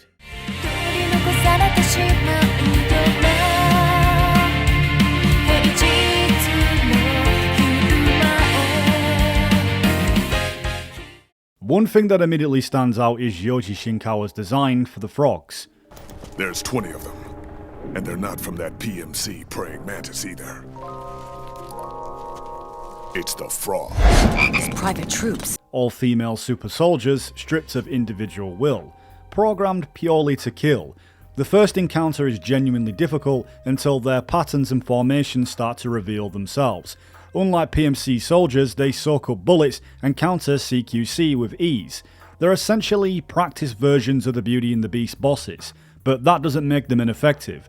When they aren't actively hunting you, they're clinging to walls with suction-cut boots and scouting from above waiting. I think the firefight alongside Rat Patrol is awkwardly sequenced, but it works. Other Metal Gear games use similar moments to push players into action instead of pure espionage, and it's here that in Act 1 helps the pacing and level design feel much more intuitive. Replaying this segment feels better every time as their behaviour becomes readable, and non-lethal play becomes harder but I think far more satisfying. I think their presence across later acts sharpens both infiltration and combat. Outer Heaven stands out as the clearest example because this is what a final stealth challenge is meant to feel like. The pressure that carries forward into MGS4, especially during the infiltration of OKB-0 where there isn't many places to hide and it's quite confined. The frogs feel like an amalgamation of past ideas, the Tengu soldiers from Arsenal Gear, and it fits perfectly at home in Metal Gear's logic. And there's also some neat similar callbacks to MGS3 when the Cobra unit get eliminated. They would use microbombs to avoid being captured by the enemy. Yeah, that's a microbomb. A microbomb? Yep. During World War II, the Cobra unit was used for the nastiest kinds of wet works, the kind that could never be let out into the open. Their missions were so top secret that not only were they forbidden to be taken prisoner, they couldn't even leave their corpse behind. Because of this, or so the legend goes, they carried a microbomb with them on their missions in case they needed to commit suicide. I always thought it was just a rumor. I never expected it would turn out to be true.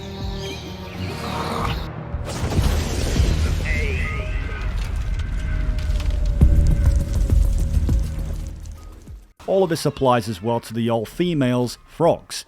But all of this later leads to the epic introduction of what the mechanical tropes of the series B&Bs are fully capable of.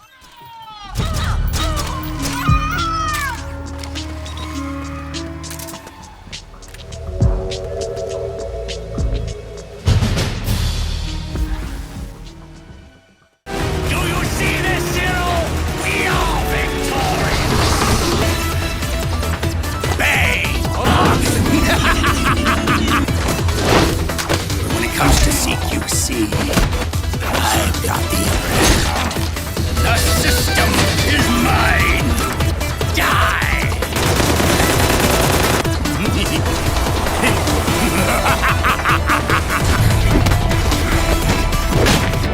So long, Snake. Metal Gear Solid's villains have always leaned into theatrically layered schemes and long games played across decades. Ocelot sits at the centre of it all.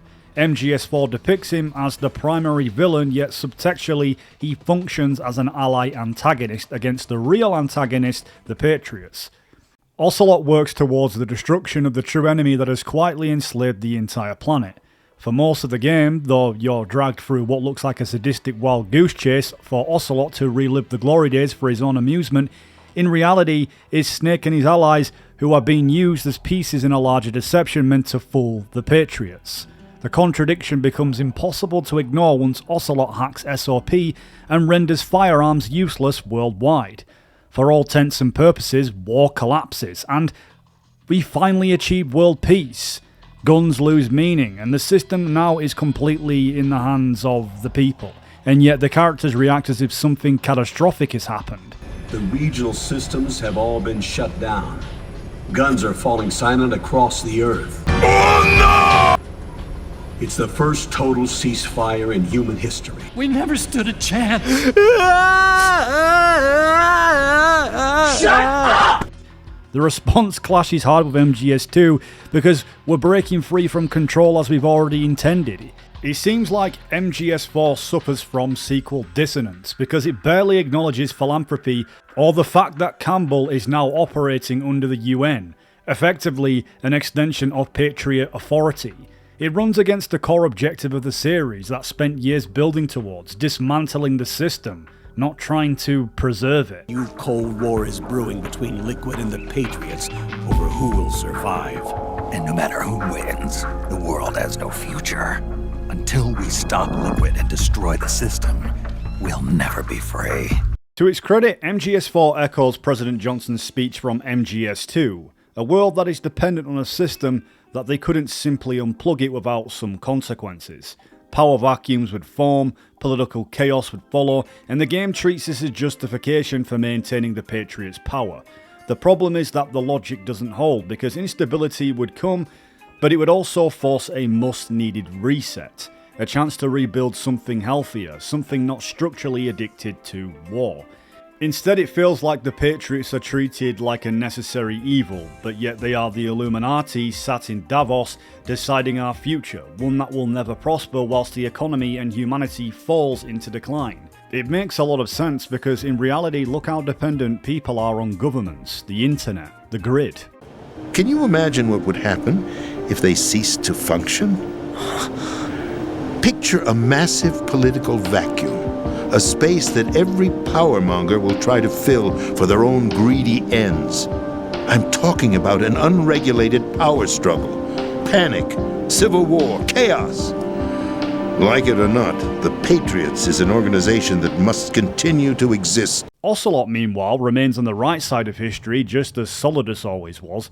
The difference is timing. Nobody fully understood the scope of the Patriots' control or how to even fight it without blowing the world to smithereens until the end of MGS2.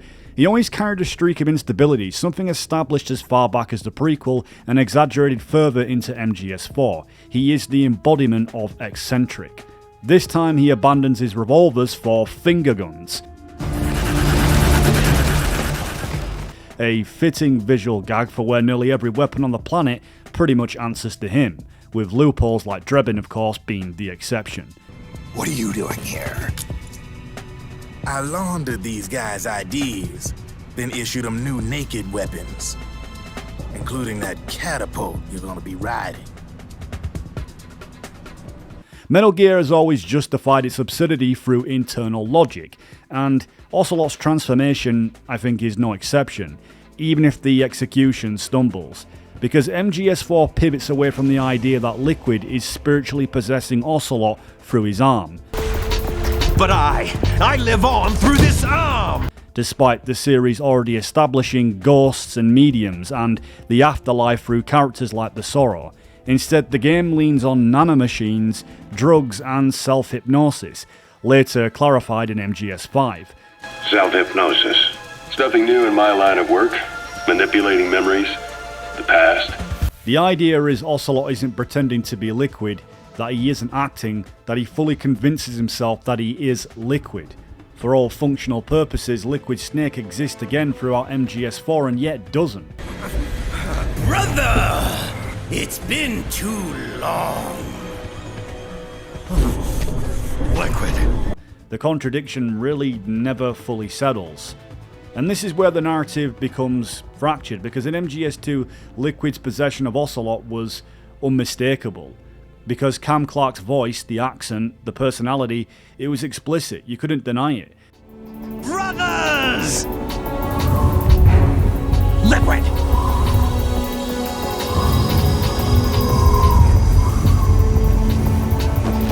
I've been waiting for this! It can't be. MGS4 removes all of that and then asks the audience to accept that replacing an arm somehow nullifies spiritual possession altogether. That we just have to accept Ocelot is possessed by Liquid even though there's really no hints that he is. But then again, he isn't, because Big Boss explains at the end of the game it's hypnosis. And Ocelot, in order to fool the system, used nanomachines and psychotherapy to transplant Liquid's personality onto his own. He used hypnotic suggestion to turn himself into Liquid's mental doppelganger. Ocelot's connection to the Sorrow already provided a far stronger foundation for Liquid's continued presence, and the fandom preferred it. It fit the universe, you could say, honoured the prequel, but ultimately it was all down to nanomachines. Liquid actually using Ocelot as a horse makes thematic sense for the overall plot. Liquid was unhinged enough to pursue total destruction. Ocelot never really operated that way. Together, their Jekyll and Hyde dynamic explains why Snake is even chasing Ocelot to begin with. It preserves the continuity and makes sense narratively speaking, but regardless of how messy the explanation becomes, Ocelot's role remains one of the most substantial in the entire saga.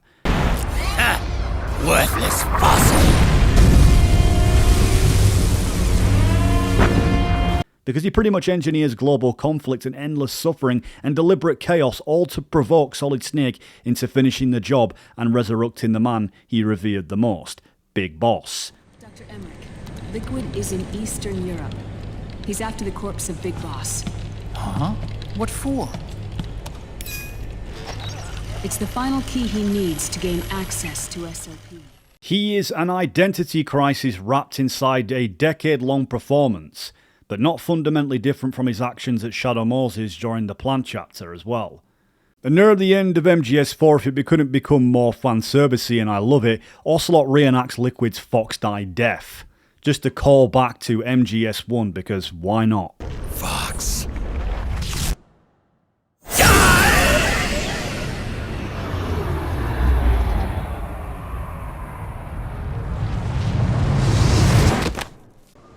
Think again. Of all the complaints about Metal Gear Solid 4's storyline, the one that gets repeated the most is nanomachines. Nanomachines are nanomachines. Nanomachines. Nanomachines. The nanomachines. Nanomachines. Used too often and used for too much. And there's no denying it, nanotechnology is everywhere in this game. Characters rely on it for almost everything. It monitors and regulates Snake's body, assists codec communication, even locks him out of weapons. And then you stop and think, wait, didn't Naomi already pull something similar back in MGS1? Wasn't that effectively SOP before SOP? Be careful. You absolutely must not use weapons in that area. I've already programmed the nanomachine so that he won't be able to, Colonel. MGS4 wasn't the first time the series leaned on nanomachines. The ability of healing and super abilities and memory shaping was already there. All you have to do is stop moving for a duration of time, and your nanomachines will arrange for platelets to be produced in large numbers. The bleeding will stop as a result. Including ID-locked weapons. A lot of what people complain about in MGS4 was actually planted years earlier, and no one seemed bothered at the time. Raiden, you won't be able to use any of the enemy's equipment. Why not? You should know that all active weapons are equipped with a personal identification system. The owner enters their required user ID information during the weapon registration or at the start of a mission. If anyone other than the registered user tries to fire the weapon, the ID system will not authorize the action. But these are black market Russian weapons. How can they be equipped with identification functionality? They must have been customized by the terrorists themselves. These are professionals we're dealing with, and they certainly won't let their own equipment be used against them. I'm guessing it's the same for the Navy SEALs gear? Right. The difference is scale. In MGS4, nanomachines feel like they explain everything, but logically, it tracks. If the Patriots needed to control behaviour on a global scale, this is exactly where it would end up. The S3 plan pointed in that direction from the very start, and once you accept that Raiden's nanos were central to behavioural control, it's inevitable they spread outward and upgraded and embedded everywhere, with new generations and better iterations. Although at some point nanomachines really do stop being technology and start functioning like narrative shorthand, simply magic fairy dust. Now we've got us a society where everybody's DNA and personal info is totally controlled by the nanomachines inside their bodies. Won't be long before people start using havens to escape from ID control.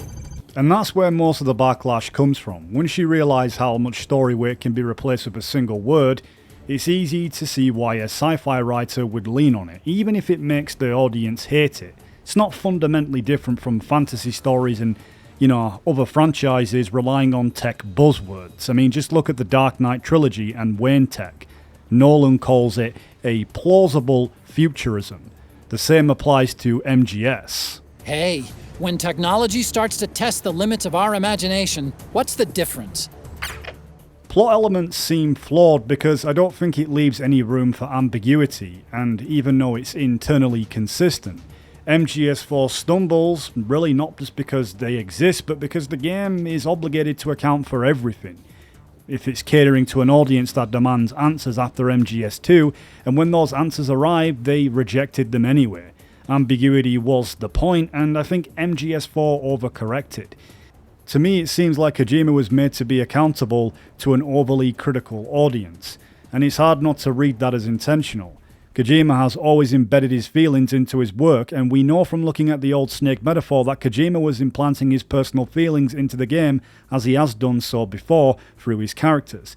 The quintessential fourth wall and most important part of completing the allegory is to create a world that reflects what he sees.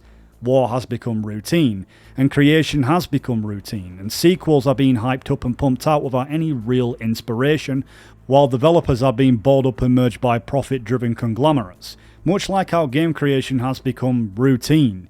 You could say, I wouldn't be surprised if the PMCs with their out-of-heaven parent companies serve as a reflection of many gaming companies and remake markets, with their reputation for just buying up the competition and then producing soulless installments. The artificiality runs through the entire series, the les enfants terribles. Les enfants terribles. You can't grow a human being in a test tube, not even a clone. You need a woman's body to give it life. You mean a surrogate mother? The genome soldiers, the S3 plan. For example, Vamp's immortality almost feels spiteful to some, like a middle finger to the fans who couldn't let MGS2 sit resolved, but everything's nanomachines and the mystery dies at the moment it's explained in MGS4 rather than kept a mystery. You too, immortal. No. I just don't fear death.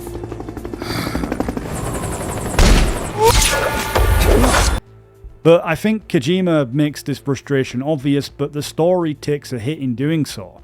That most people don't read it in that way, that the series turns into a meme instead of ironically keeping it alive in a form he probably never intended.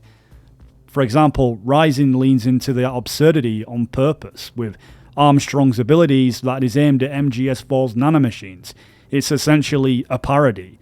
Around subcultures, ironically, a meme of something important turned into a joke. Nanomachine, son! Now there's a pretty meme. Exquisite. Armstrong's line was pointed at MGS4's use of nanomachines, and the battle emulates that of Raiden and Vamp's encounters, where Raiden tries to figure out why he can't die. Well, because... nanomachines. And yet, Metal Gear has always lived in that space. Fortune's bullet-deflecting tech and her look to move incoming missiles carries on the edge of the supernatural, and that her look wasn't entirely explained away.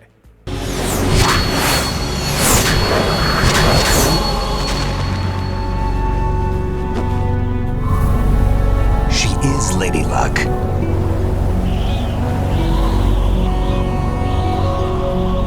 My name is Helena Dolph Jackson. And Vamp was never clearly defined either. Some expected a literal vampire. Essentially everything the prequel dismantles and mocks. You're afraid of vampires, aren't you? Don't be ridiculous. But... Listen, there are no such things as vampires. They're just a stupid, made-up legend. And if they do seem real sometimes. It seems clear Kojima himself didn't seem fully decided, or acknowledge the past. The water imagery in MGS2 mattered. There was definitely something there that was never spelled out, and of course fans reached for unused concepts like Chinaman to make sense of it, but the mystery, I think, still stays intact. Snake, could Vamp be immortal? Not a chance. This is the real world, not some fantasy game. Another reason for Vamp's scientific transformation is that it gives Naomi a deeper connection than simply just being lovers who are fighting on the same side, which doesn't make any sense without this context. His powers are based on her research, as she explains, which means he owes her his life. He was never immortal. His natural healing abilities were enhanced by the nanomachines inside his body. But after so many battles, he's finally reached his limit. With this, science allows the narrative to somehow make sense for the sake of character development, and I think it kind of works. Rather than being strangers, united by Liquid Ocelot's schemes, because honestly there wouldn't be much reason for Vamp to be in the game at all, aside from his little rivalry with Raiden and his will to end his immortality and find peace like his true love Fortune, and to be reunited with his gay lover Scott Dolph. That was how he acquired a taste for blood. So that's why they call him Vamp. No, Vamp isn't for vampire, it's because he's bisexual. Which somehow just completely vanishes from MGS4 like they never existed.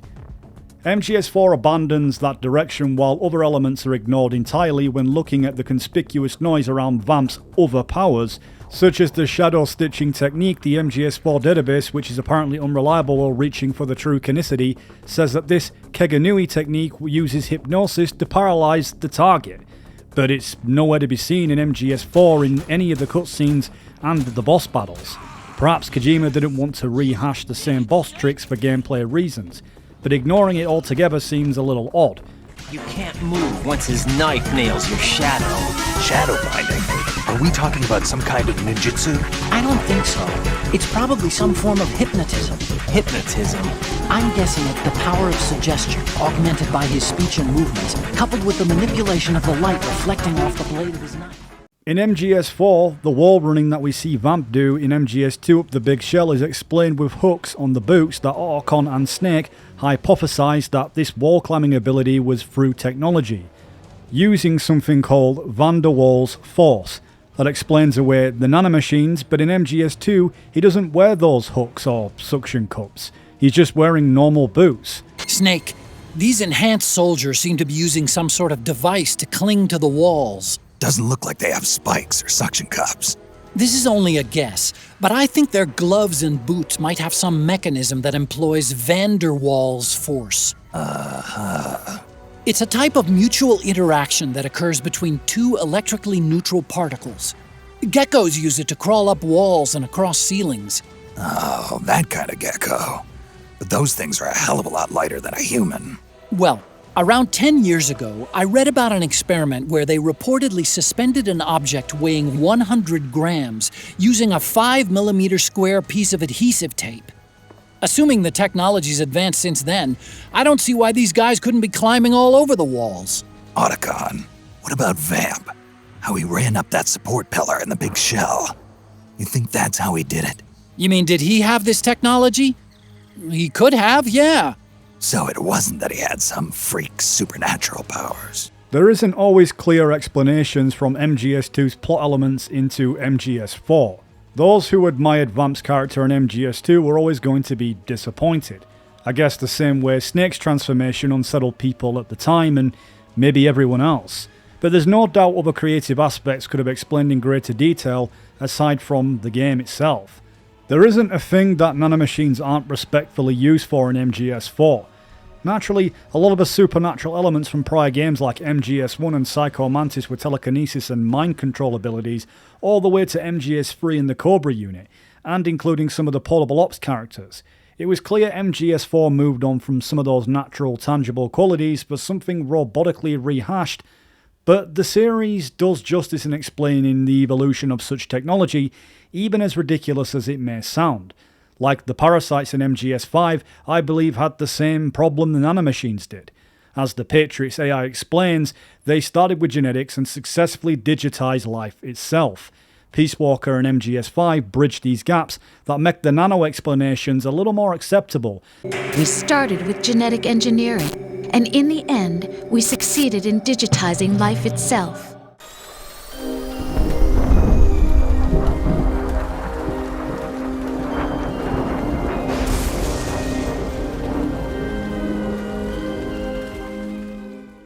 Imagine every Metal Gear Solid briefing, the kind that usually happens once, or in MGS3's case, twice.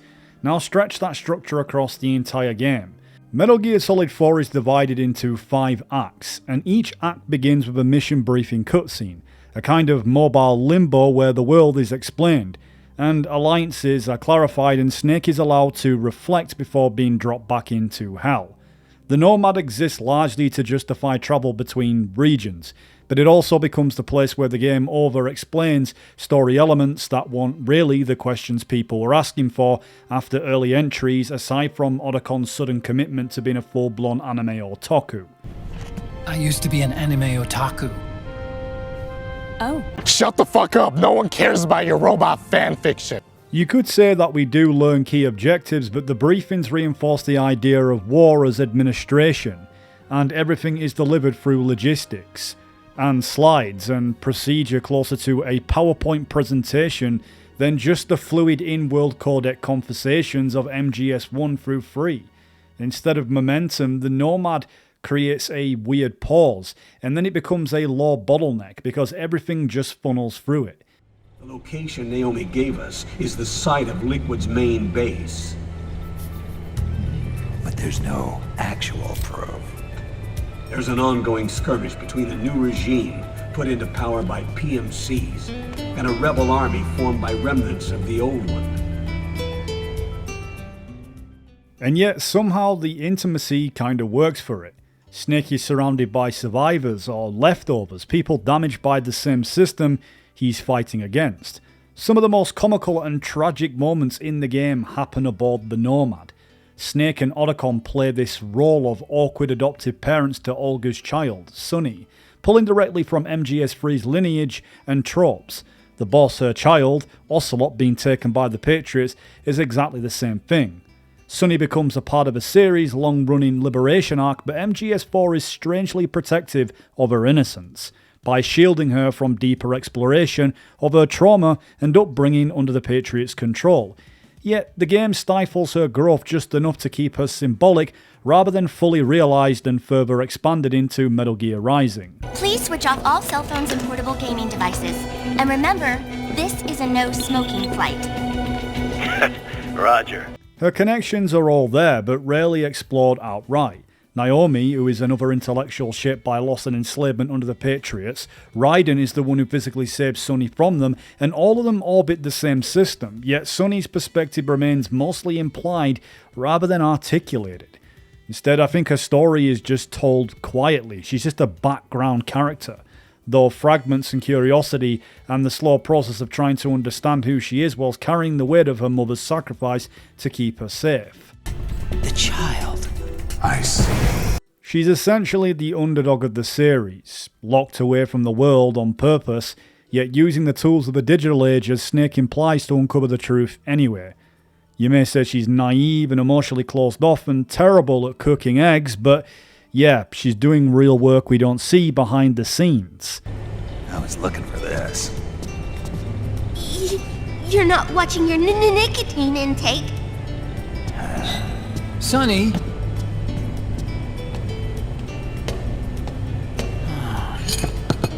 You really hurt her feelings. Yeah. Why don't you teach her how to cook eggs then? Oh, like I know how to cook. Kojima frames Sunny, much like Johnny, as easy to dismiss, then quietly turns her into one of the structural supports of MGS4's resolution. She believed her talents could help you all put GW to rest. What she created was an anti-AI Fox die. But this virus's name is Fox Alive. You could say that, yeah, she is emotionally underridden and clearly narratively overpowered in areas, something that only clicks after the fact, not unlike Raiden himself. But the mission briefings carry a huge amount of cutscene baggage, but while the noise distracts you, I think something else is happening in parallel. While the player focuses on the mission, Sunny is making progress behind the scenes, searching for connection and contributing in ways that the game doesn't stop to underline when she isn't playing PSP games or eating noodles. Of course, all a quiet homage to Kojima's earlier work and the path that eventually led to Metal Gear, or listening to familiar soundtracks. She's a part of something larger that's unfolding off the screen.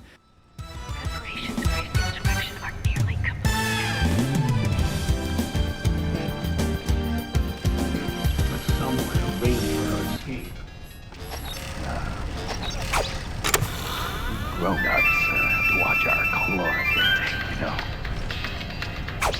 Oh, but thank you. I was looking for this. You're not watching your intake. It's in within this form of digital fusion, if you will, that binds the audience to explore outside of the story, also while using the Mark II as a vessel as insight to other things around us, both mysterious and yet very familiar. Even the little screens we see of Sunny in missions hint at the importance of her presence without being so obvious. A lot of these things inside the Nomad, I believe, were channeled directly into Kojima's latest games such as Death Stranding, the interactivity inside a portable little hub that acts as home. Essentially our very own digital family. All of this is delivered through the Mark II, of course, blending interaction and cinema in a way that feels very deliberate, because Easter eggs are layered absolutely everywhere, and progress data is shown act by act instead of just dumped at the end of the credits. From JD itself to control them, and they can be shut down remotely in case of an emergency. The Nomad becomes the shared space, a house for a fractured family, bound by fate we only ever dreamed would live together. And one of those early details that look like pure Kojima insanity until you realise there's a message buried underneath is Sunny's eggs. Only 2 eggs today? Solidus must have taken the day off.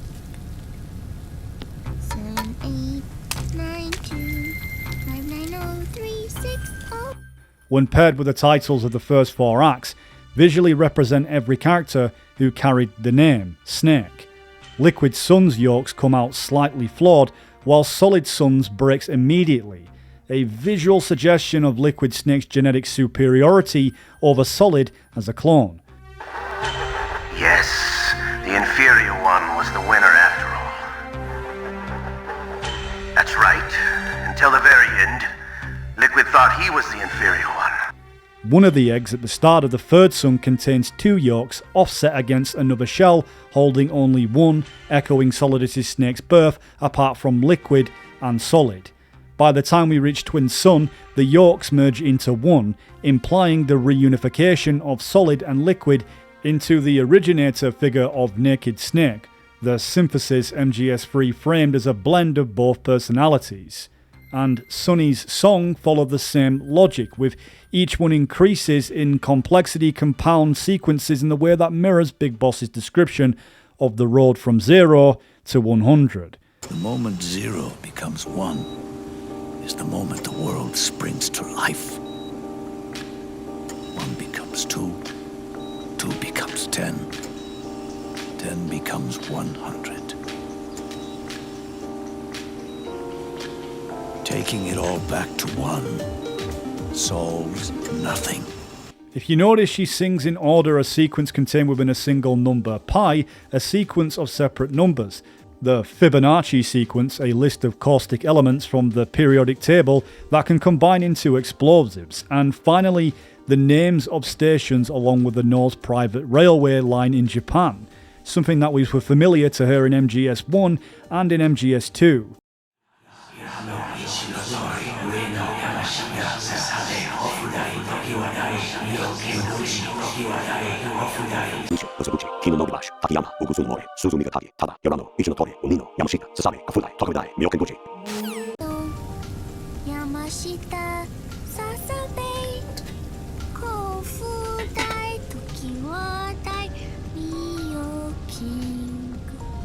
Each song is a sequence, but taken together they form a larger sequence of a culmination and recombination.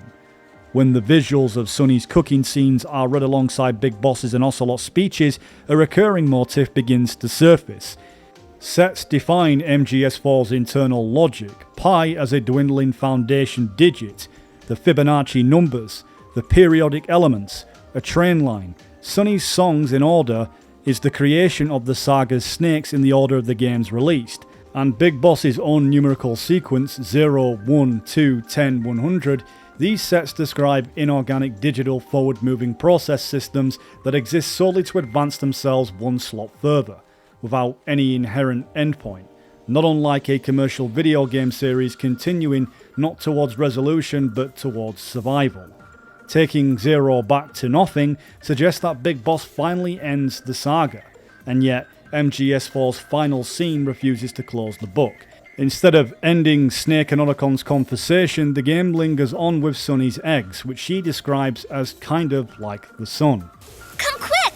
They're ready! They look yummy! Sorta like the sun. Earlier at the end of Act 3, Ocelot refers to himself, Snake, Zero, Big Boss, and their endless conflicts as shadows that can never be erased as long as the sun exists. MGS4 treats the sun as the foundational image underpinning its ending. The well-cooked egg, the sun that is setting, the number 0, the cell, different forms of the same ominous ideograph, images bound together in a single system. We are beasts, created by man. Unless the light is put out, the shadows cannot be erased. So long as there is light, erasing shadows will do no good. Just as no war can end war, the dying generation of the saga leaves the next one behind with possibility rather than closure. Sunny, or John's generation, inherits the chance to make its own mistakes, just as Zero and Big Boss once held the future of the Patriots generation in their hands. Sunny's eggs are sunny side up, unlike the broken shells that defined the clones. She's the good egg, so to speak. The sun looks so pretty.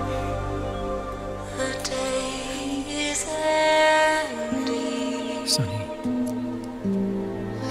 I like it outside.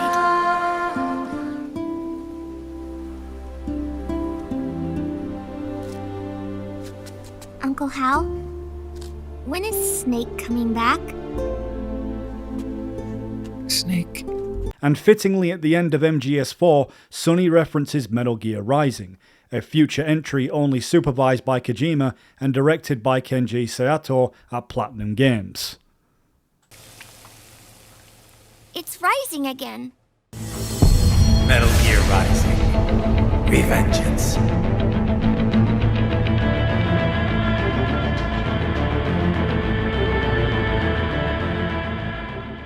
Enough is enough, Snake.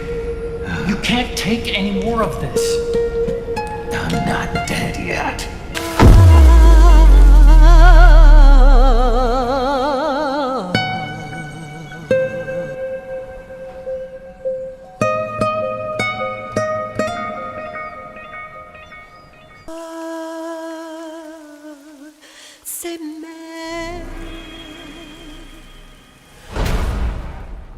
The second act delivers more of what the game establishes from the outset, dropping you straight back into conflict, but this time through jungle environments that deliberately echo MGS3. We're sneaking through dense terrain and navigating live war zones between PMCs and rebels, but now with the added ability to actively liberate militia fighters from capture, something the series had already toyed with as far back as Metal Gear on the MSX.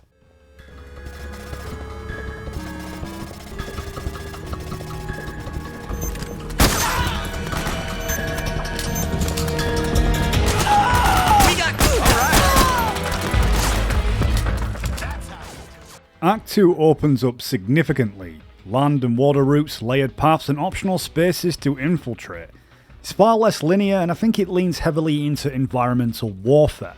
Within this artificial, simulated battlefield, the player can willingly become a participant simply by nudging the flow of combat here and there. The entire course of the skirmish can change. What MGS4 emphasises here is that war isn't won by individual soldiers, nor strictly for or against any side, but by who best controls the battle space. Control over surveillance and supply chains and power infrastructures and weapon systems determines whether a war machine can even function. This pattern runs through the entire series by disrupting sensors, sabotaging weapons, cutting off supplies. MGS3 is where it pushed the envelope, and this idea was further extended by soldiers' staminas and health and ammunition directly into the survival mechanics itself that could be affected. MGS4 doesn't extend those systems, but I think it keeps the same logic intact.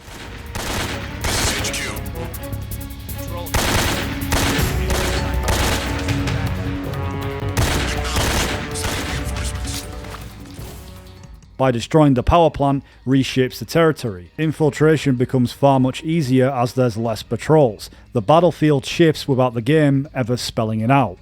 Act 2 is often held up as the strongest section of MGS4, and I think it's easy to see why.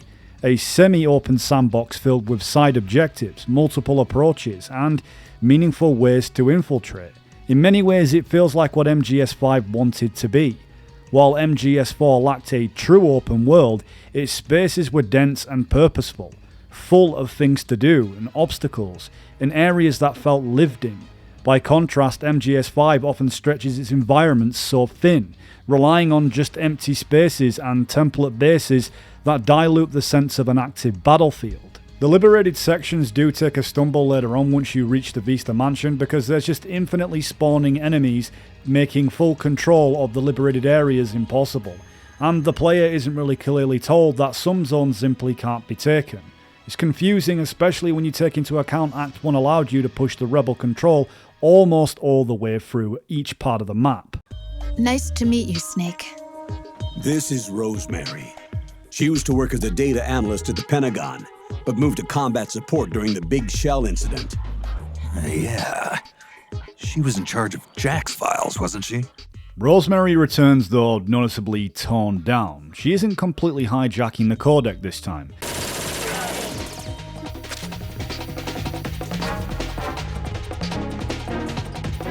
Jack, do you remember the day we met?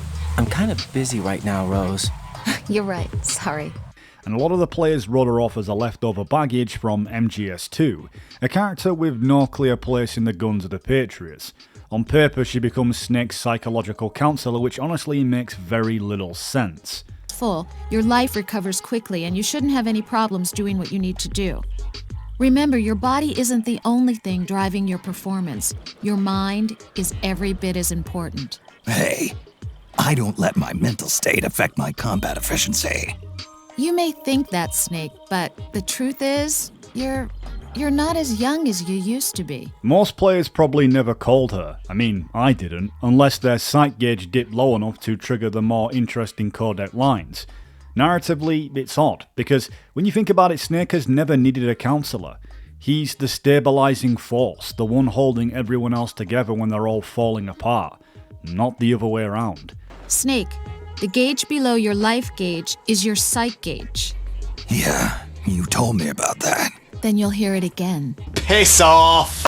The decision feels intentional, as if Kojima wanted to undermine Snake in every single way, because now instead of Snake protecting others, Snake is being protected by others.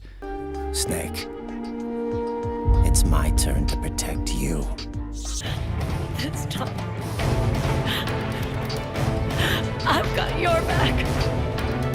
I mean, it seems like a push against fan expectations with something unnecessary, once again. There's long stretches of dialogue spelling out PTSD in ways the series had previously trusted players to infer. Still, Rose doesn't offer value. We get insight into Snake's internal state, and more importantly, context for Raiden and what happened after MGS2 with his violent relationship with Rose, and how unresolved trauma poisoned it. What happened between you and Jack? After the Big Shell incident, he became unstable. Memories began to resurface from his childhood when he fought for Solidus in the Liberian Civil War.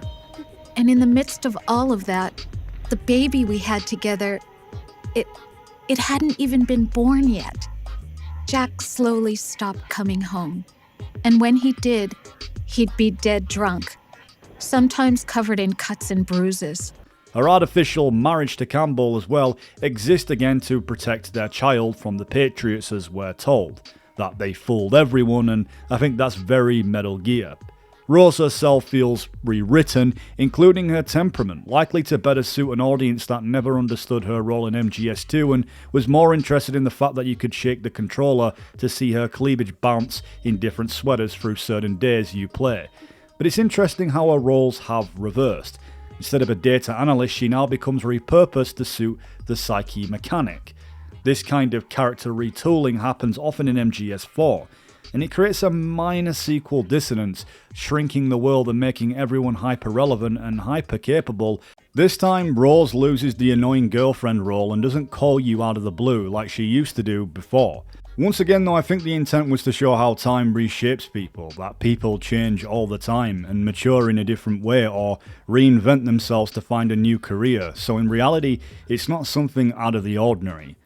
The resistance, I believe, comes from nostalgia, an inability to move on from the glory days, even though MGS4 merges it all together. Much like MGS2, Rosemary ultimately complements Raiden's arc more than Snake, and I think that's kinda like why it's annoying. And considering how MGS2 blurred reality through AI-generated codec conversations, it's not unreasonable to assume that some version of Rose, here or there, may never have been entirely real to begin with. What? I was in love, or thought I was, with someone who didn't exist. I was trying to be someone I wasn't by loving what wasn't real. I don't know who you really are. The person I knew isn't real. She's not the woman I'm talking to right now. In a sense, the deception was my own, not theirs. MGS4 cements her presence, along with the rest of MGS2 that for a while before MGS4 came out was considered to be plausibly just a virtual reality simulation. But the theme of mental health doesn't just work in MGS4 with characters like Snake. I mean, yes, people support him, but there are others having existential crises and ongoing trauma Rose wasn't really capable of handling in MGS2 to support Raiden mentally, but you could say be there for him. It makes sense that she's encouraged to be a counsellor by Campbell, who clearly respects Raiden even though he doesn't really know him, considering an AI impersonated him at the events of MGS2. But Snake acts like target practice for Rose to be better at understanding mental health and how to deal with it, so when she resumes a relationship with Raiden, it should be more stable, I guess. I mean, if anyone really needs psychological counselling, she could do with talking to the B&Bs, let's be honest. I am lightning. The rain transformed.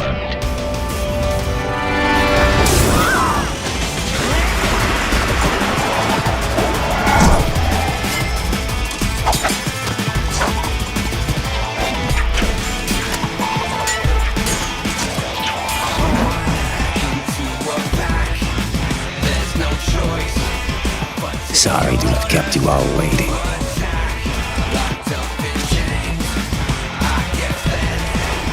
It was never going to work out for me. It even rained the day I was born. You got it all wrong. You were the lightning of that rain. You can still shine through the darkness. Sorry, but I can't die just yet.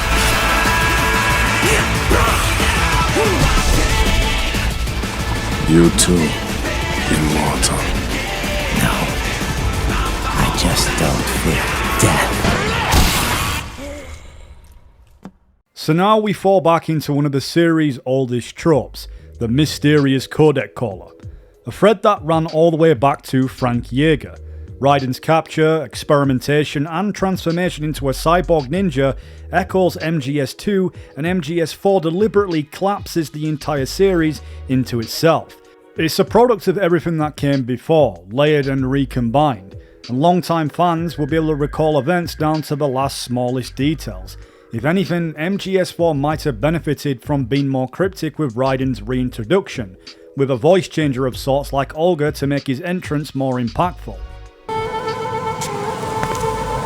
I'm like you. I have no name. Are you Mr. X? Still, Raiden's return hits. There's a confidence in his voice now, a steadiness that wasn't there before, all thanks to Quinton Flynn's vocal ranges, much like David Hayter, who voiced Old Snake. War has changed. The age of deterrence has become the age of control.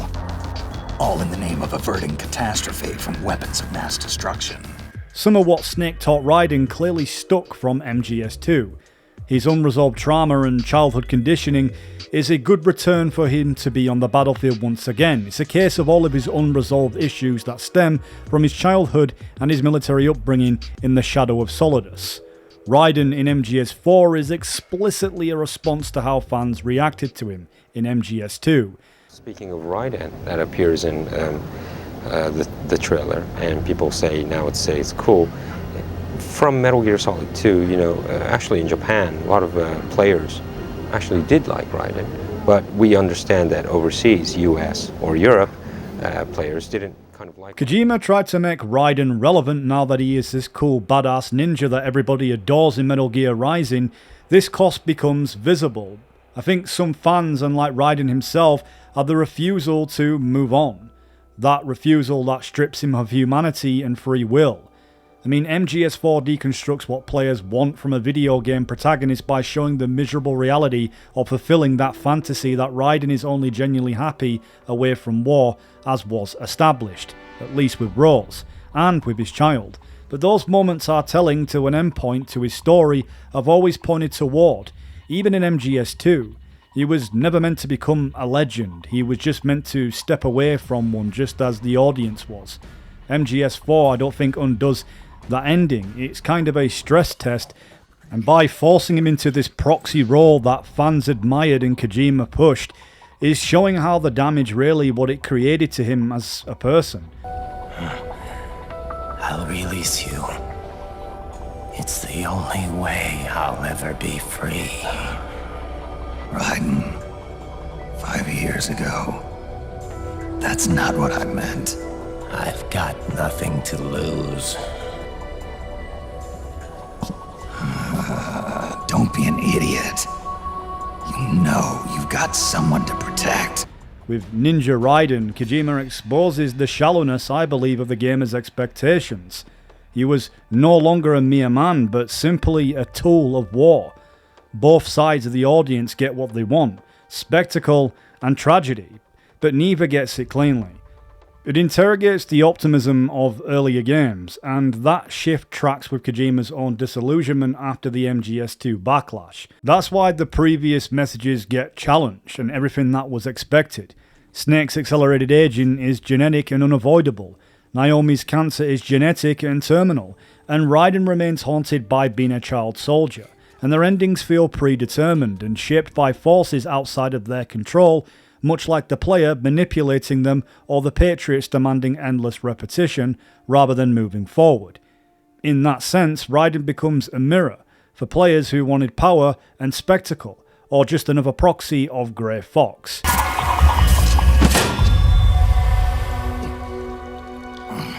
Snake, leave this to me.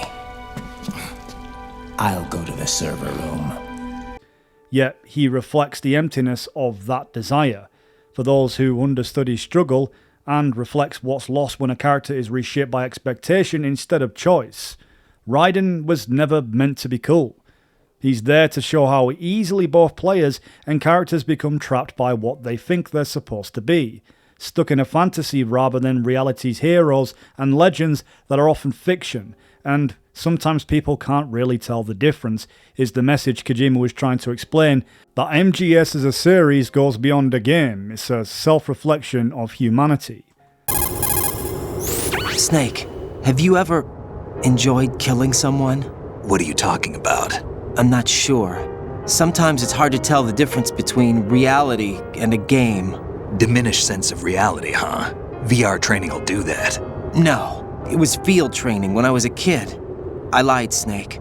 I have more field experience than I can remember. It's not VR that's doing this to me. Raiden, we don't carry guns to take people down. We're not here to help some politician either. You can say that because you're a legend, a hero. I'm Jack the Ripper, a dirty reminder of a terrible mistake.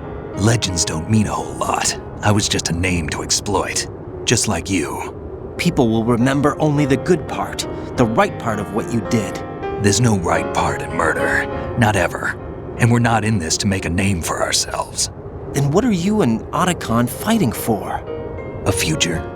You can stop being part of a mistake, starting now. What am I? What am I supposed to do?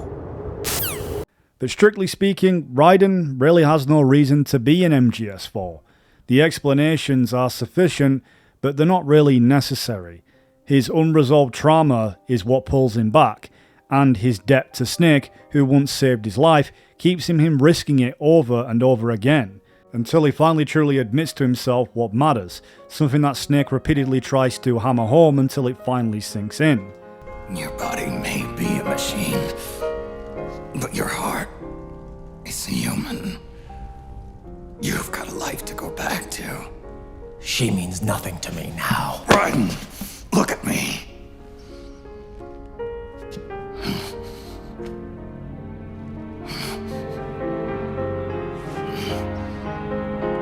You still have your youth. Don't waste it. You can start over. From here on, this is my fight. Raiden isn't just a part of the legacy that began with the Philosophers, then the Patriots, but he becomes bound to it. He is a byproduct caught in the gravitational pull he never chose since the beginning. Snake's time is limited by design, yet he feels obligated to destroy the system that created him. Unlike Raiden, by contrast, still has a future, even though he has been shaped by the Patriots after rescuing Sonny. He can still carry something forward, but only if he liberates himself from these memes, the ones that keep him tied to the legacy of Grey Fox, who can only live on the battlefield. Of course, this isn't just from his past, but also from Snake as well, in the sense to carry on a will of his own, something personal that cannot be passed on, and perhaps shouldn't be, that some memes should die and others live on. If anything, MGS4 doesn't erase the impact of MGS2's ending like some believe. It reinforces it, and forces the audience to confront an uncomfortable truth, that Raiden returning to Rose and Little John was his real final mission. In respect, Rising completely contradicts that. It extends him into a pseudo-villain arc, and justifies murder. It's like anything he learnt from Snake was just completely erased, and it reduces his growth to a loop.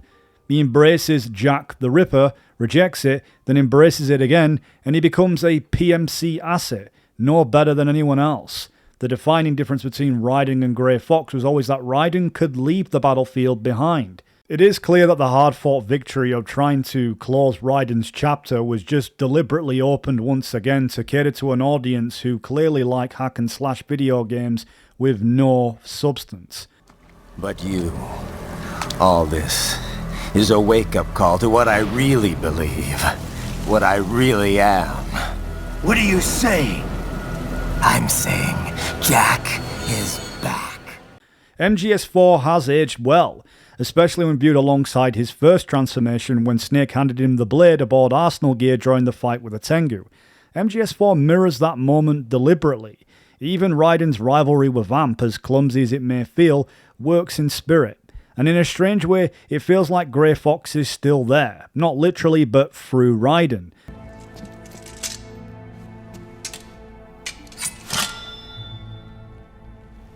We're on schedule here as well. I know. Me too. Until then.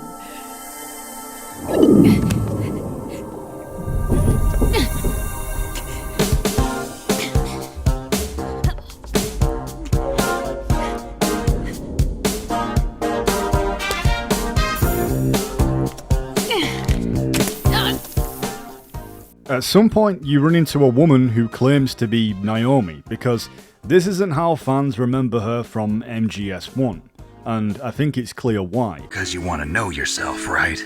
That's right. I want to know where I came from, my age, my race, anything. Naomi. I was found in Rhodesia sometime in the 80s, a dirty little orphan. Rhodesia? What's now known as Zimbabwe? Yes. Rhodesia was owned by England until 1965, and there were lots of Indian laborers around. That's probably where I got my skin color from, but I'm not even sure about that. Unlike other characters who have also undergone changes but still remain true to their core personalities, well, maybe apart from Mei Ling, nobody is going to die on my watch. This ship is going back to Hawaii in one piece. The introduction in the lab doesn't even feel like a normal human interaction. The controlled scientist, I think, turns into someone who constantly monologues about her own suffering, speaking in riddles, which is often a common thing in MGS4. I can't slip free.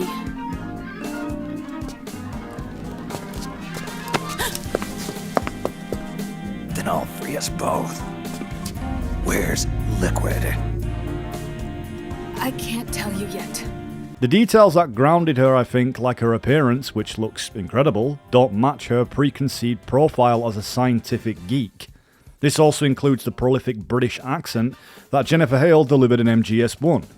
It's not like it needs to change, but since MGS4 is a lot more westernized compared to others in the series, thanks to Ryan Painton, who suggested these changes, this also includes the Chinese proverb-speaking Mei Ling, voiced by King Mei Guest. You're right.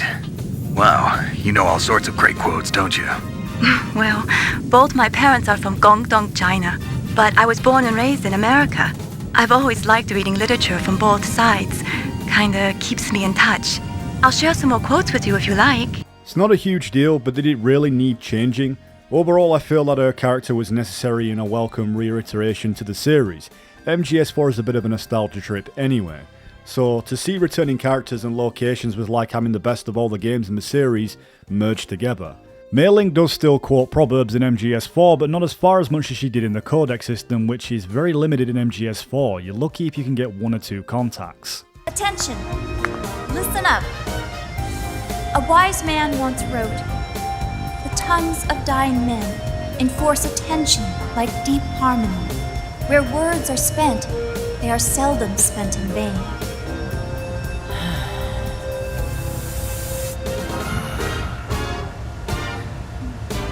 To not bring Naomi back and do something to redeem her actions in the first game would feel like a missed opportunity.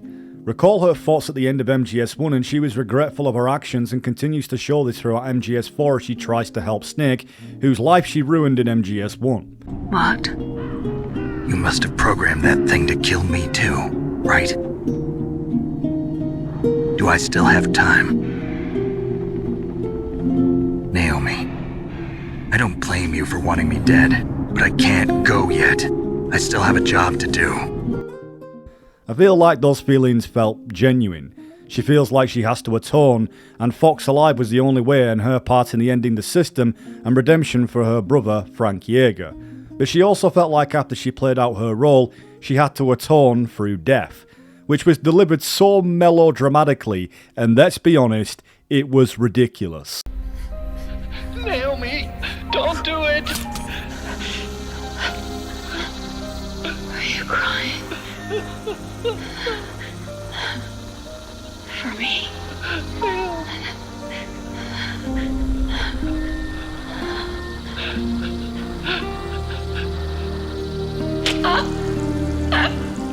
Naomi, why?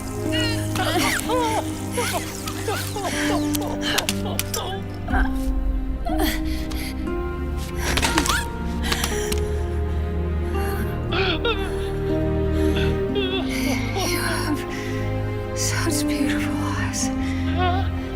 Leading to this moment somehow, the fandom was supposed to understand this romantic connection between Vamp and Naomi.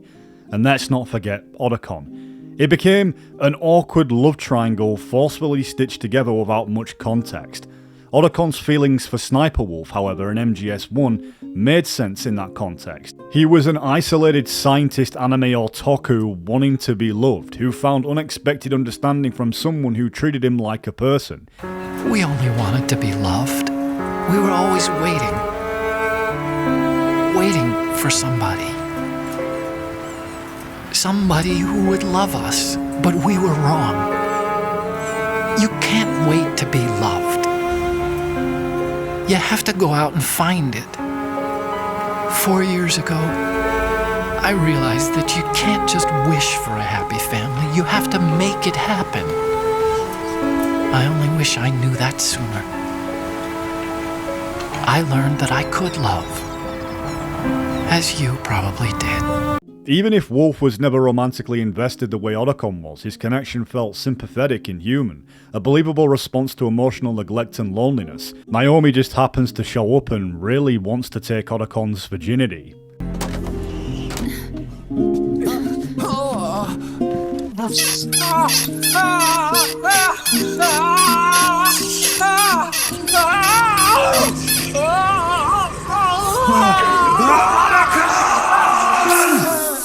There's no shared history, mutual respect built over time, or even meaningful bonding beyond a few cutscenes, so the relationship can feel thin or contrived because they're not explained. This also includes Vamp. She's given contradictory motivations and her actions often don't make sense. Is she a prisoner? A willing collaborator? Both? Neither? The game doesn't commit. But interestingly, a key component to Metal Gear Solid novelizations in Satoshi Ito, Kojima noted that Ito as being one of the only people who understood the themes and morals in his video games. Whilst he had no direct input in the game's official canon, his novels sometimes better suited areas where writing lacked officially in-game. Kojima cites this novelization in The Creative Gene as one of his favourite books, clearly believing it to be an artistic elevation of MGS4 played on its own, even stating that Project Ito understood the MGS series better than almost anyone. He was the #1 fan. Ito offers insights as well into Otacon as the narrator, sort of like how people feel that MGS Twin Snakes was narrated by Otacon. In the novelization, really tidies up Naomi's character, in particular cutting her implied sexual relationship with Vamp that completely undermined any connection with Otacon, not to mention as her role as Vamp's doctor. He also gets rid of the Beauty and the Beast unit, but sadly, Ito passed away, but some of his insights took a part of some of the insanities of Kojima's writing. And going back to nanomachines, suppressant, or rather syringe, we first see Naomi gives this to Snake. It's essentially a nanomachine regulator or suppressor, so basically when Liquid activates his gun to the Patriots, he is deactivating SOP on all of the soldiers, and this causes them incredible emotional trauma since their nanomachines have been regulating their biological responses to their memories. Yeah. Nanomachine son. Vamp and Naomi's nanomachines are basically keeping them alive. Using that syringe to disable those nanomachines results in both of their deaths. Though Vamp seems to need an extra dosage, but honestly, this scene didn't work because nothing warranted the emotional response it was trying to get. Unlike other tragic moments in the series, Sniper Wolf's death, Emma's death, and the boss at the end of MGS3, all of these were emotionally charged because everything was established between character dynamics and connections. Naomi's death seems spontaneously absurd. Yes, she's dying of cancer and the nanomachines prevent her from succumbing to it, and just like Snake, she may have to meet a fate we all have to meet at the end. But it's ridiculous when you realise she's found the cure for cancer, yet decides to end it all. A complete contradiction to her previous message at the end of MGS1, to just live. Like Snake, who was dying of fox die, she still had a chance to live out the rest of her days. Don't you think, Snake? Don't worry. I'm going to choose life too. Until today, I've always looked for a reason to live. But from here on, I'm going to just live. Now go!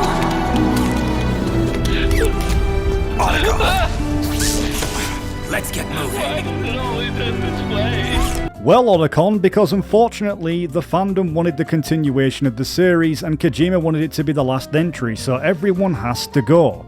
This is all your fault, guys, but I'm glad because we got MGS4 when it probably should have never existed. I mean, after all, MGS4 was a mistake, right? You didn't watch the video, bro. But why is everyone so unalivable in MGS4?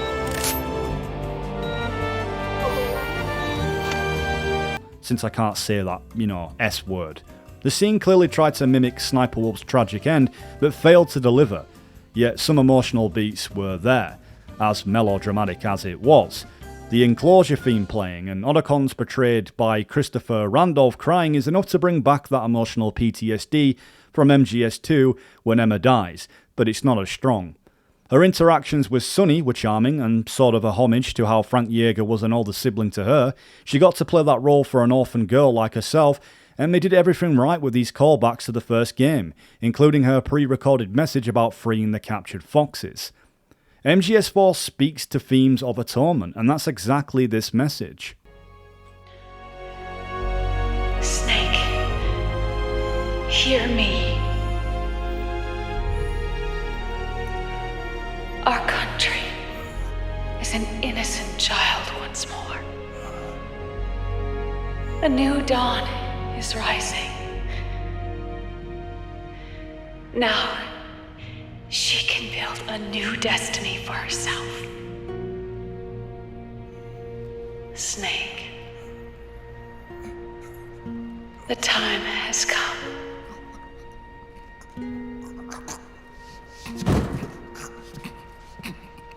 You've earned your rest. Act 2 speaks of these meta-connected themes that directly speak to the audience, when Naomi explains those who mirror Frankie Yeager as tools of war, because now people in actual combat are emotionally unequipped to deal with the horrors of it. Because of the system, they never have to.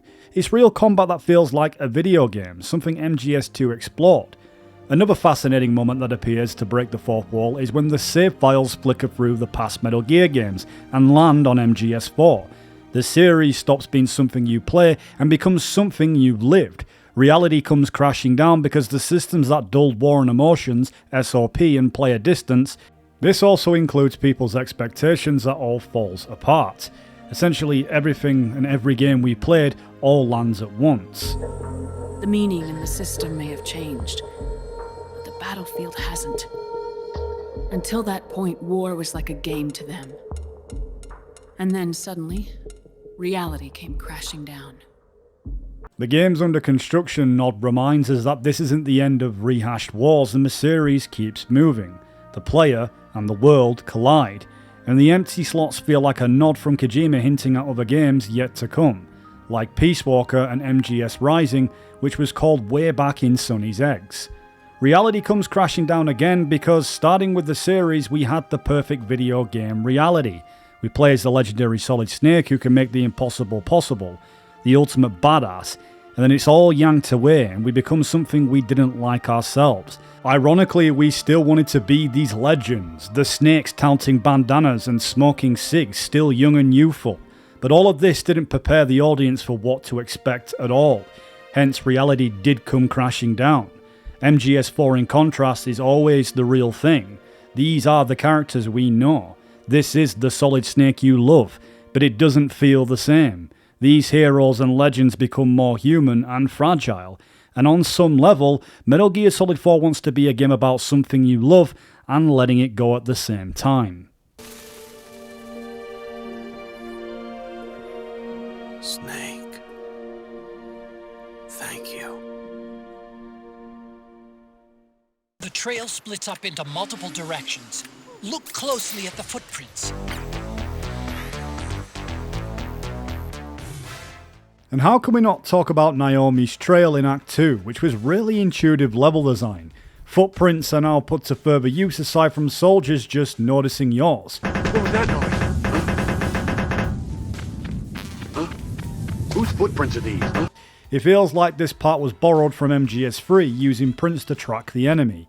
Raiden again shows up like Snake's biggest fan, giving tracking tips along Naomi's trail, since Snake doesn't have much tracking expertise like Big Boss. Plus we get a cool codec call that Raiden mentions that after he rescues Sonny, that's where he picked up his skills in Alaska, for some Native American tribal elder, which adds more to his character development. A little too abstract for me. Yeah, me too. Maybe Raiden's reached a level of enlightenment we haven't. Maybe. Something to ask him next time our paths cross. But before that, MGS4 fails to explain what Raiden did to really rescue Sonny at Area 51. Something that's poorly elaborated and only explained later in Act 3, where Raiden and Eva work together to retrieve Sonny after Raiden supposedly uses data found in GW to give Eva to locate the corpse of Big Boss.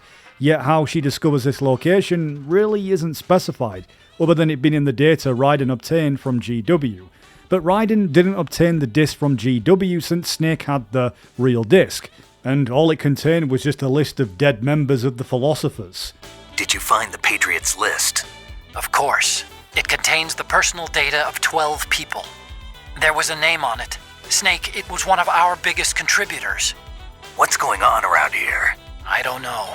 Anyway, where are they? Well, we were right about them being on Manhattan, but... But what? They're already dead. All 12 of them. When did it happen? Well, about 100 years ago. However, Patriot data from GW was actually carried throughout Raiden's nanomachines in his cerebral cortex. But none of this is explained on how they extracted it, or how it was processed. The MGS4 database explains it, but the game fails to acknowledge these points. The database itself is not infallible. It has multiple continuity errors that go against what it stated in the games, with some information being unreliable and reliable at the same time. it's safe to assume a lot of people didn't even read this database. Eva is beyond cryptic about Raiden's identity, and instead, Snake just has to put the pieces together. The wiki itself confirms he left Sunny in the care of Otacon and Snake anonymously. Afterwards, he left to wander the Earth, and I get Sunny was young, but she doesn't even mention anything about her experiences. It's just like MGS4 at times, as I've mentioned before, just suffers from dissonance. Autistic sidetrack over. Now fack off. Regardless, the tracking sections are really fun, and there's different footprints that lead to funny and interesting Easter eggs calling back to the originality of what we experienced in the series. I can just see the look on his face. Probably piss his pants.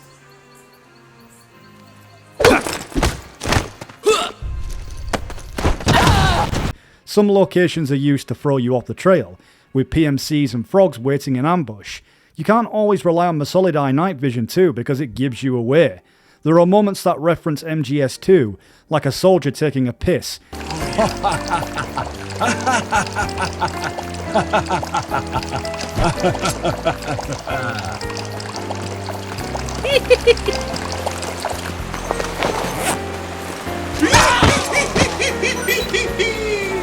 Yet nothing special comes of it, like in MGS2 and other games in the series, where interacting with the environment would reward you with interesting codec calls. A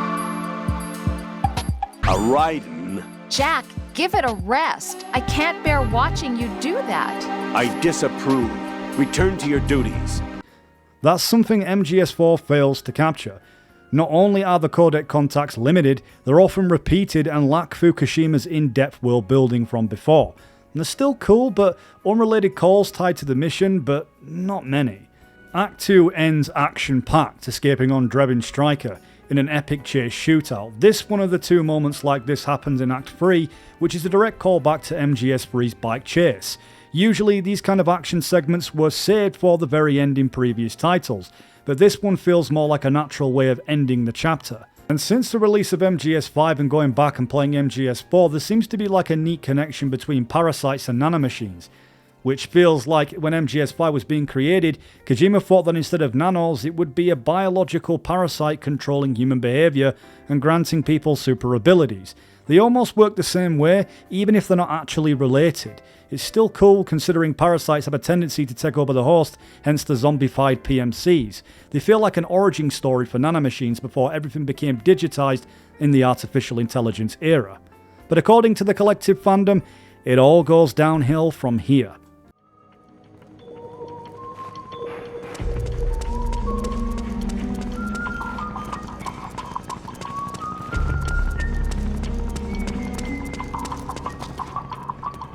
Act 3 borrows its setting and atmosphere as well as Snake's costume from Snatcher, but reducing the act to a prolonged Snatcher homage misses how densely it folds the series' history book back on itself.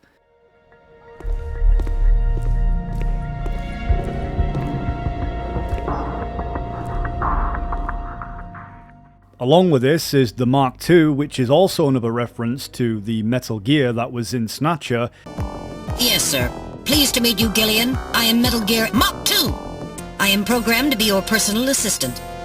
Metal Gear? That's a pretty weird name. A cool gadget that acts like a drone, perfect for reconnaissance and stealthy stun attacks. In Act 3, Snake has to contact a resistance organisation directly echoing the resistance groups from the saga's origin in Metal Gear. He stalks resistance members in a way that blends multiple eras at once, Metal Gear 2's pursuit of the Green Beret to Kiyo Marv's cabin, and MGS1's tracking of Meryl, and MGS2's search for Ames, and MGS3's stalking of Rykov. Snake laying ground cover for the resistance mirrors Raiden's sniper support as Emma crossed the Big Shell's oil fence.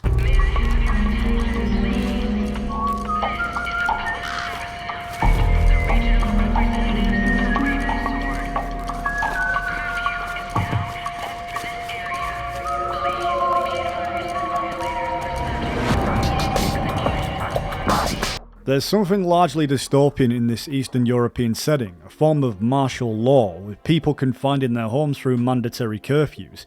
everything is checkpointed to suppress resistance movements, including Paradise Lost Army led by Eva, and it's implied a riot was manipulated by Liquid Ocelot specifically to get PMC Ravensword to locate Eva and her resistance group to gain Big Boss's remains. So the conspiracy fills the air in this spy meets spy. And now, the entire transportation network has been shut down, with checkpoints everywhere. That's the official story, anyway. The riot that the opposition supposedly started? I suspect it was all part of a conspiracy. The units executing the actual operation are part of Liquid's own PMC. And the resistance group they're trying to flush out is led by Big Mama. The second half of Third Son draws clear inspiration from Naked Snake and Eva's bike escape at the end of MGS4. That blasting through checkpoints of grunts and vehicles before dodging explosive attacks of a boss enemy, echoing how Eva and Snake first fought their way through Groznygrad and then narrowly avoided the Shagohod's missiles on the runway.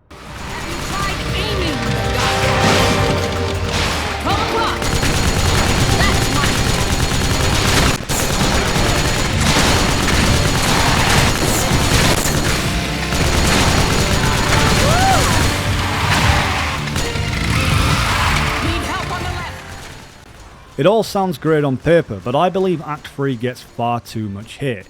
It's definitely not the best level design by any means, and gameplay doesn't last too long before you're thrown into another large cutscene.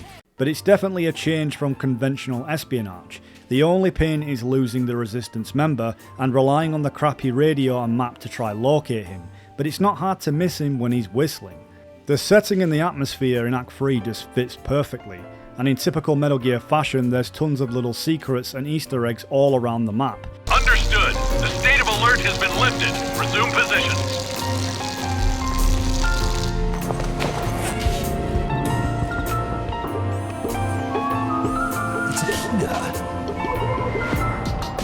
It's including an eerie silhouette of dwarf geckos stalking you the entire time. We managed to get our hands on a dialysis machine and set up an ICU. We just started him on dialysis and treatment for his wounds. Will he live? Yeah, no worries there. Sonny's taken over for Naomi. But his treatment's probably gonna take 48 hours. Until then, Raiden can't move. Hey you! Come here!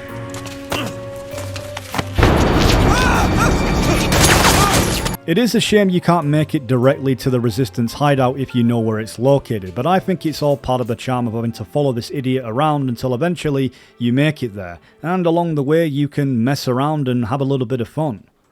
The founder of the Patriots. Founder? When did this happen? 40 years ago. During the Cold War, when the United States and the Soviet Union were still at odds. It was in that chaotic era that the Patriots were born. And I played my part. I was one of the founding members. You? Zero created the Patriots to manage and control the American state. That control endured long after the Cold War ended. The organization became an empty shell, continuing to function through AIs. At the time, it seems like nobody quite knew who the Patriots were. Are they political? Are they military? But we do know, as it turns out they're essentially the entire core cast of MGS4. Paramedic becomes Dr. Clark and Sigint becomes Donald Anderson. MGS4 repurposed them by replacing what once felt like a powerful abstraction with a shadowy organization unknown with something far more literal. Zero's goal was to achieve a unity of thought and awareness. He believed that was what the boss wanted, and the rest of the Patriots followed his lead. For some, this landed as just plain fan service or retroactive continuity rather than a satisfying expansion on something we could only guess at. And honestly, that criticism isn't unfounded. It could have been framed more thematically instead of reaching for such a direct plot reveal. That said, games like Portable Ops and Peace Walker and MGS5 took these ideas and reinforced them, showing how systematically Zero hijacked the system, much like Liquid Ocelot later would, each operating under their own interpretation of the very reason the series exists. the boss's will. Over time, the game tells us the Patriots took different forms. Big Boss resented being used as a pawn. Instead of being a part of the Patriots, he opposed them. And the Snake clones were created for the system, only to exist against it in the future. Somehow, Kojima still managed to weave an incredible through line across all of these characters. Yet something is undeniably lost.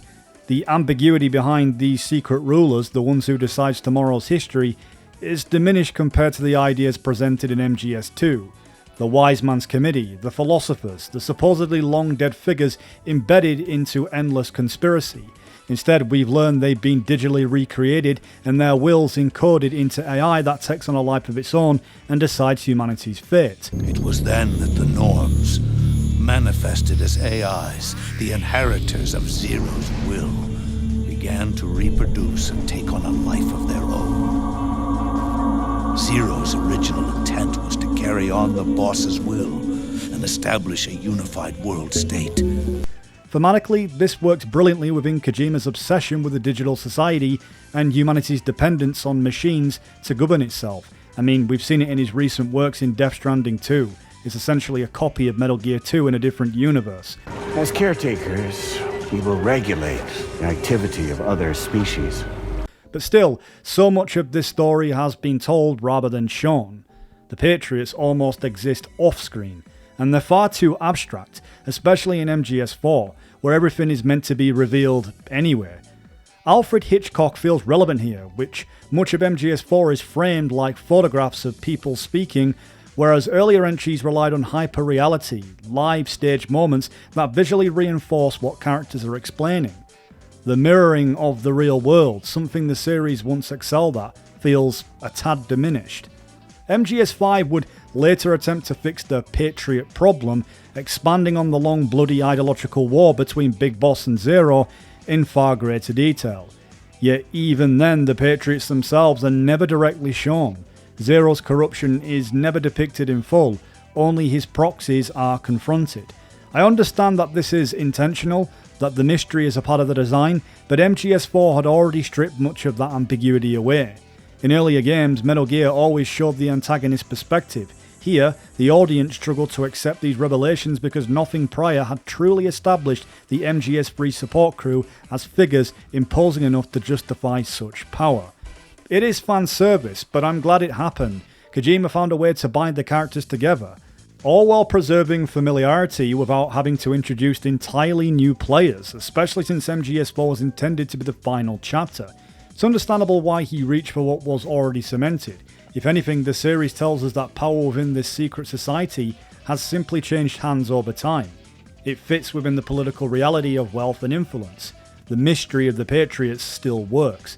Just as it does in the real world, we can only ever guess what evils operate behind closed doors. In chaos, the world is born from zero.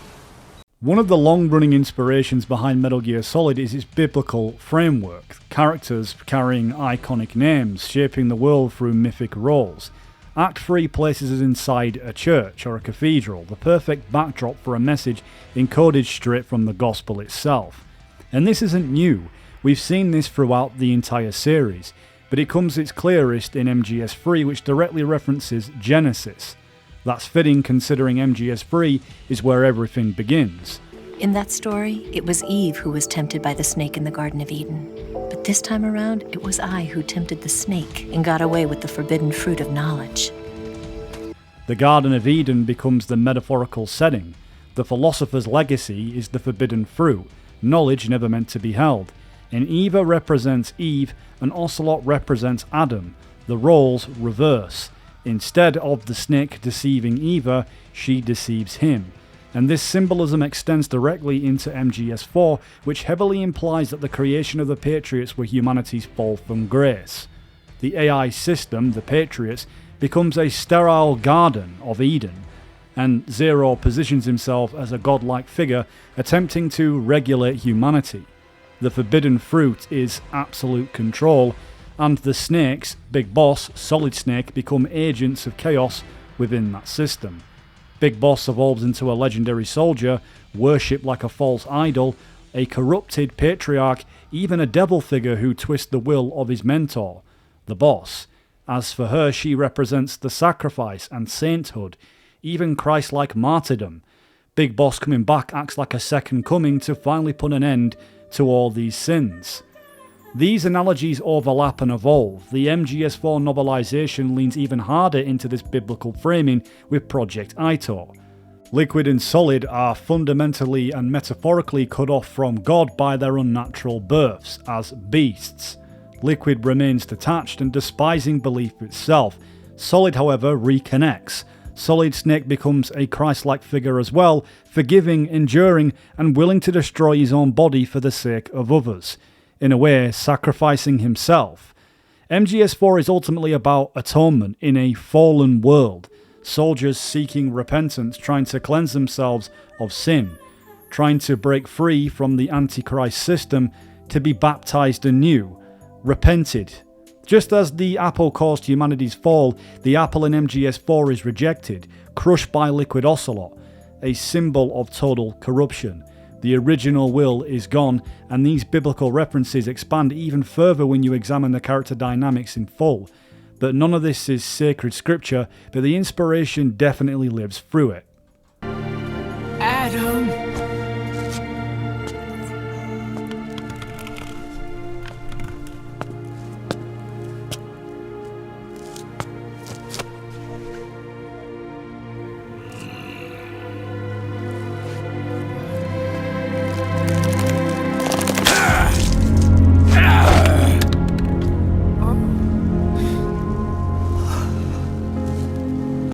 Mostly it's running commentary on ideologies that connect religiously. Zero has corrupted the fallen world and the natural order of what the Creator intended. It's tainted until it's cleansed of its sins. Only then can renewal take place. New beginnings.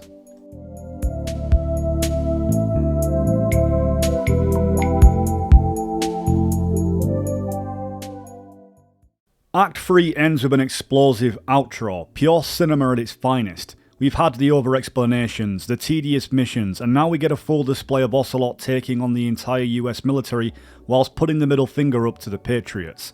All of this is thanks to the corpse of Big Boss, who is actually Solidus. The dead giveaway is that his missing left eye, because Ocelot could never secure the original Big Boss, he can only partially hack into the system, taking control of everyone's weapons and emotions.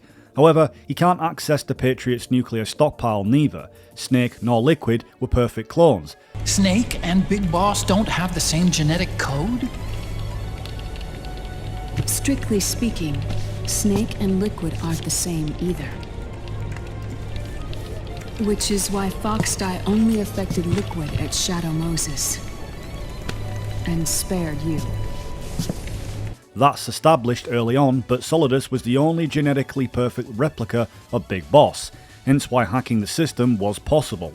A lot of the fans were surprised at the time that Big Boss was even alive at all, considering he practically combusted in Zanzibar land.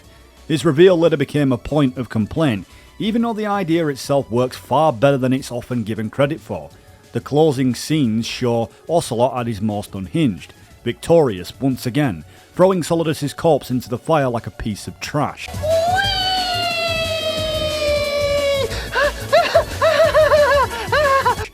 What makes less sense is Eva jumping into the fire to rescue someone who she believes is Big Boss, only for it to be confirmed later that the man himself that Eva was a part of the ruse.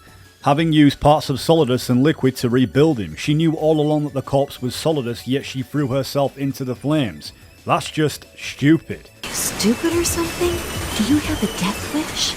I mean, I don't buy it as a part of an act to fool the Patriots neither. It's like Eva in MGS4 just turned into a complete fool. Merrill explains that the Patriots are always watching anyone under SOP, but how far does that surveillance actually go? We know it operates biologically and emotionally suppression behavioural control, but does that expand to mind reading? Because if it did, the deception wouldn't work at all. I mean, are the Patriots literally monitoring everyone in real time through cameras and microphones? It can't, because it contradicts how the system is presented everywhere else.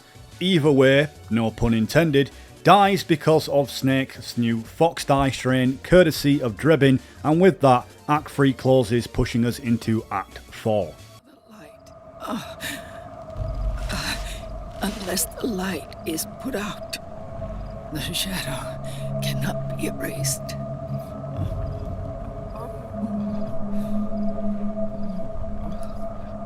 So long as there is light, there is shadow.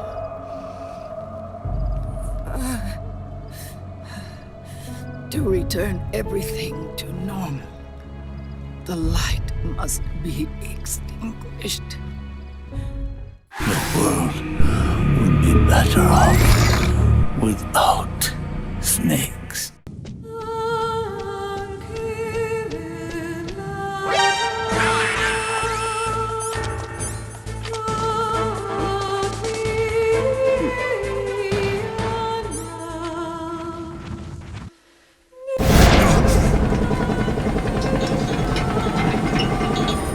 Everything all right, Snake?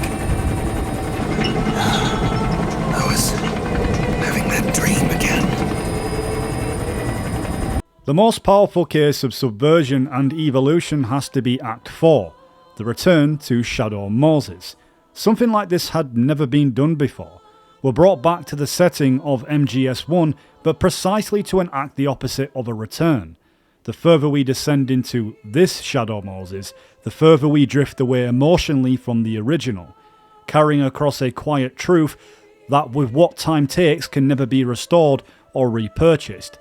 The separation and irreversibility is what divides us from machines.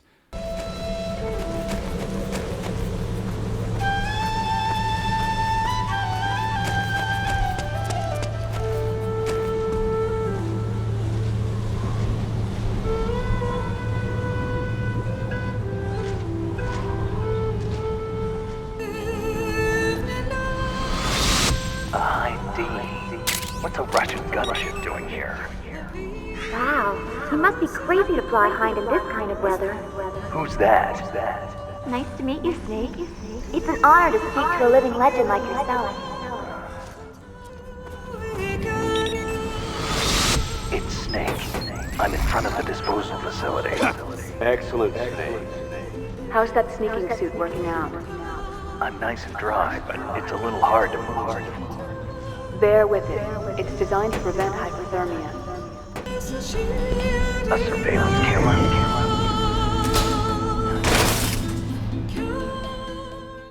What we're left with is a lived memory, time inside the human sensorium, which doesn't remain fixed the way data does.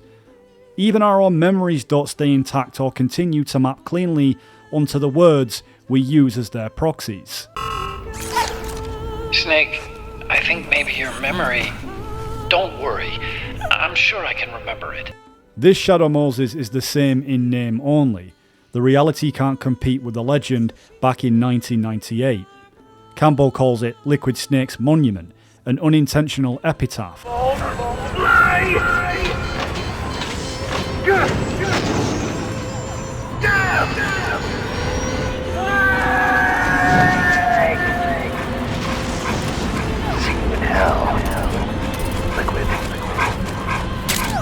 What once stood as a battleground now reads like a graveyard. Shadow Moses is aged and weathered, just like Snake, who is visibly falling apart at the seams. Everything feels familiar, yet the world has shifted. Time is frozen, as if a memory that has been abandoned.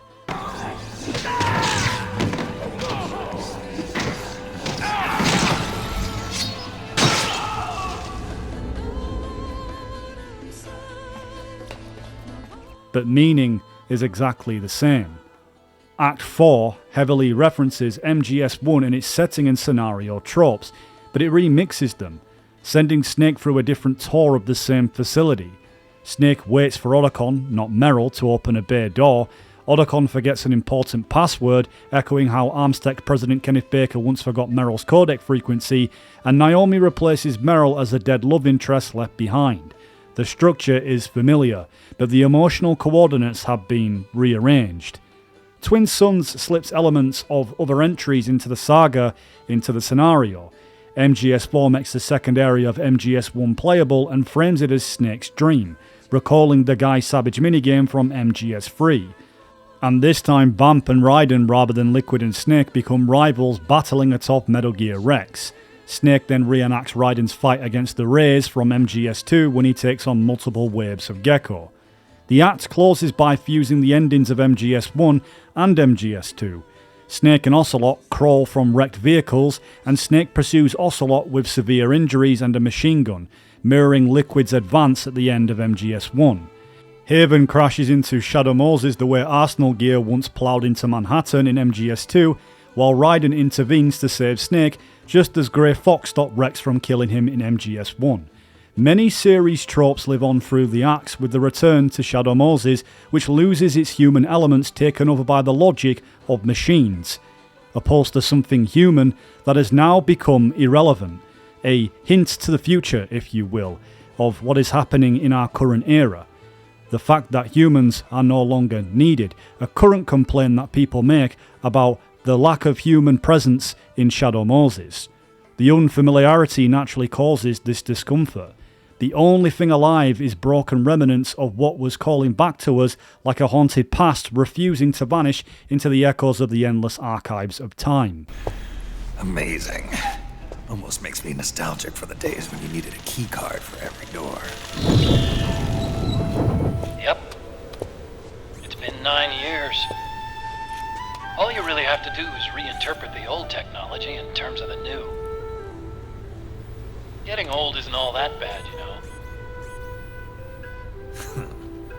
The same ideas extend to the high-capacity digital optical disc known as Blu-ray, with the capacity in its dual layer to hold over 100 gig to 128 gig, with significantly higher video and audio quality compared to the past, where each PlayStation 1, PS1 CD-ROM, including those of Metal Gear Solid, had a maximum storage capacity of approximately 650 MB to 660 MB, requiring the player to change the disc at the exact same point in MGS4.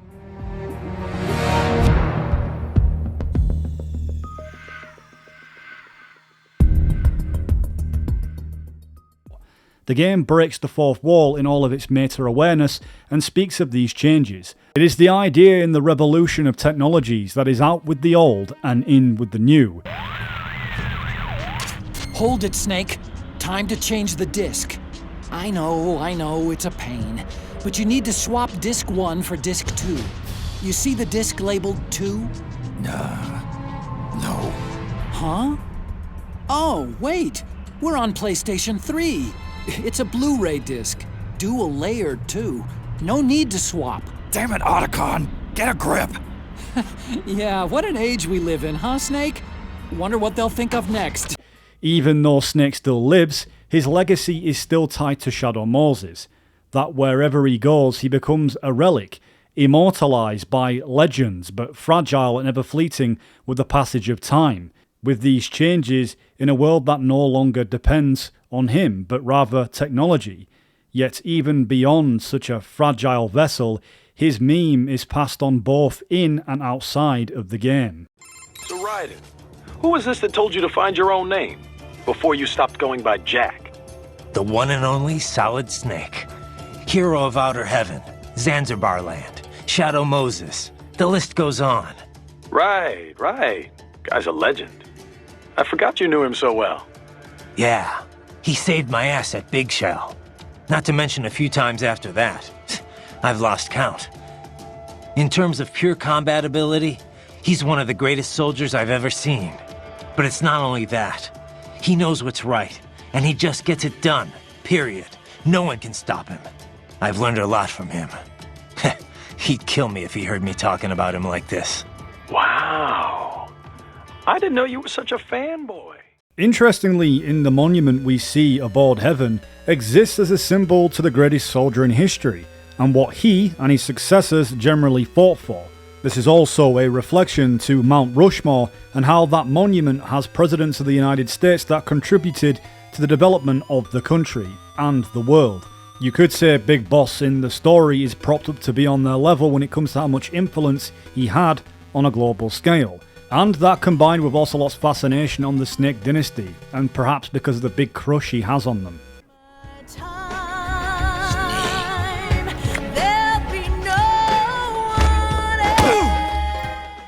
One of the key foundations of Metal Gear has always been its boss fights. Over the years they've ranged from ridiculous to near perfect. MGS4 builds its bosses by pulling directly from earlier Elite units and reworking their mechanics. Laughing Octopus combines Grey Fox's close quarters aggression with Solidus's physical pressure with the mechanical arms, then layers in the ranged unpredictability of the fear and the pain, and the arena feels like a stripped industrial interior mixed with the clinical tone of Shadow Moses. The fight becomes about awareness and tracking movements and reading disguise patterns, which you'll often transform into several different disguises. And in the space becomes a game of hide and seek. This fight is definitely the best one out of the entire unit, since it definitely has more of an intuitive level design. As for Raging Raven, pulls directly from Vulcan Raven and Psycho Mantis in design, while her aerial combat echoes the Harrier fight and the Fury's relentless pacing. The vertical structure of the arena recalls the communication tower climb, but mechanically it's pretty simple, because all you do is you just track her and lead your shots and bring her down. It's the most simplistic out of all the boss battles. There's no different phases aside from she becomes more irritated the more lower her health bar gets.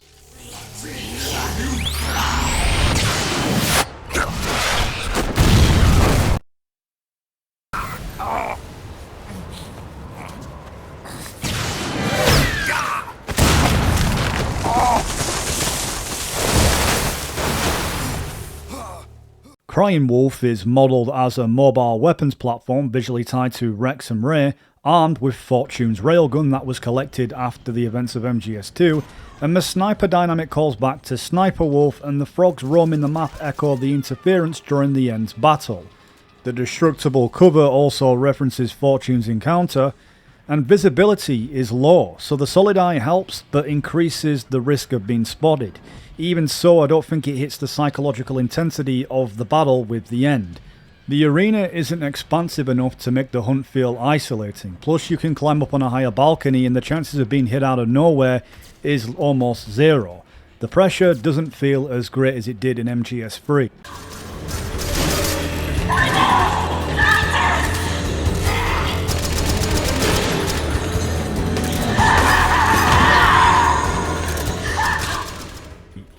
Screaming Mantis is the most direct callback, as the arena mirrors Psycho Mantis' office structure, layered with the open circular layout seen during Arsenal Gear, and her mechanics revolve around control and manipulating bodies like puppets. Forcing you to break that hold, the fight shifts from reaction to reversal once you seize the dolls and turn the system against her. Mechanically and conceptually, it is definitely one of the strongest encounters and best boss battles in the game.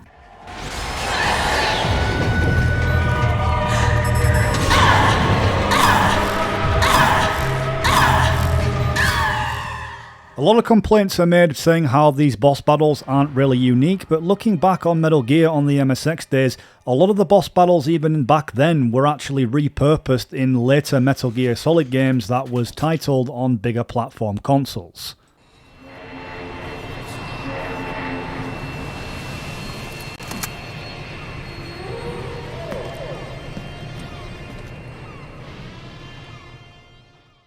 Going into Act 5 fuses the setting of MGS2's tanker with the polygonal aesthetics of the big shell and Arsenal Gear.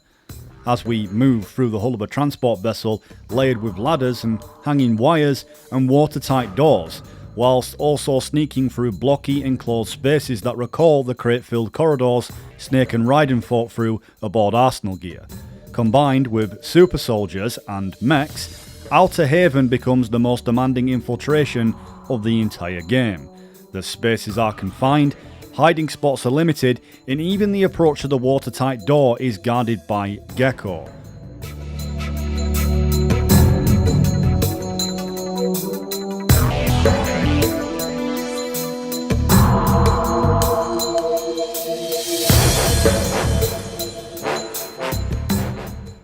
Meryl and Snake return to their roles of Protector and Protected from MGS1, framed through a confrontation that echoes their encounter with Psycho Mantis, a presence that persists in spirit even if technical limitations prevent the same controller breaking tricks used on the PlayStation. Although with that said, if you had the 6-axis controller and gave it a shake, you could use it to puppeteer the doll against Mantis. The memory all remains, even if the method doesn't. That's right. This is no trick. It's true power.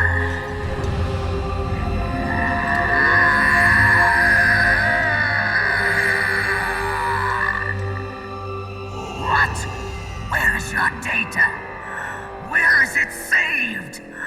There's no memory card. Damn. Your skills have improved, or rather, your hardware. The microwave hole merges two of the saga's oldest tropes, Snake's final exertion and the torture sequence, into a single sustained ordeal. Metal Gear 1's switchless electrical floor, Snake's immolation at the end of Metal Gear 2, and Naked Snake's near-death march up the Sorrow's River converge with the button-mashing torture sequences from MGS1 and MGS2. Another bizarre plot element that MGS4 often tries to make sense of, and fails to do so at times, is when Snake needs to go through the microwave corridor. Does he really need to go at all, considering the Mark III could have passed safely without harm, and uploaded the virus? And Dwarf Geckos of course pose little threat, that's nothing a chaff grenade couldn't handle if the Mark II threw one.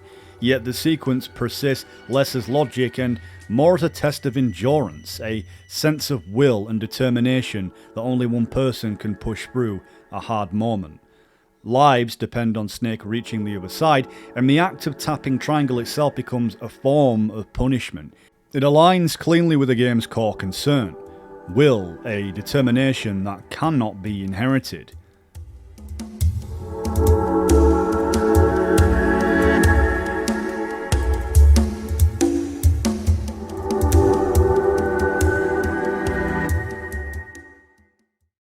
All the scenarios represent the culmination of the saga's established roles. They exist as outlines, filled in with details carved from previous games and recombined to resemble something new. Everything here is monstrous details stitched together and constrained by form, as iterations of form, as proxies for past experiences. MGS4's characters and events can only repeat established patterns, never achieving independence. The same applies to the recurring confrontations between Liquid and Ocelot, echoing encounters from MGS3, Big Boss's Legacy, and Liquid's battle atop of Rex at Shadow Moses. The only way Liquid and Ocelot can be freed from this recursive control is for Snake to release them. These recombinations begin to unravel once Otacon uploads Sunny's and Naomi's Fox Alive virus into GW, a narrative turn that mirrors MGS2 when Otacon uploaded Emma's worm cluster into Arsenal Gear's AI, where Emma's program erased information. Fox Alive performs what Otacon calls one big defragmentation. Or maybe it was just one big defragmentation. Fox Alive. The AI is truly a living thing. Through Fox Alive, MGS4 shifts. The tangled details drawn from MGS1 and MGS2 and MGS3 begin to separate. Old Snake's spiritual exhaustion lifts, Ocelot's fractured identity stabilizes, and the Patriot's safeguard against endless repetition expires. This transformation becomes clearest when examining how MGS4 handles one of the saga's oldest tropes, the one-on-one duel.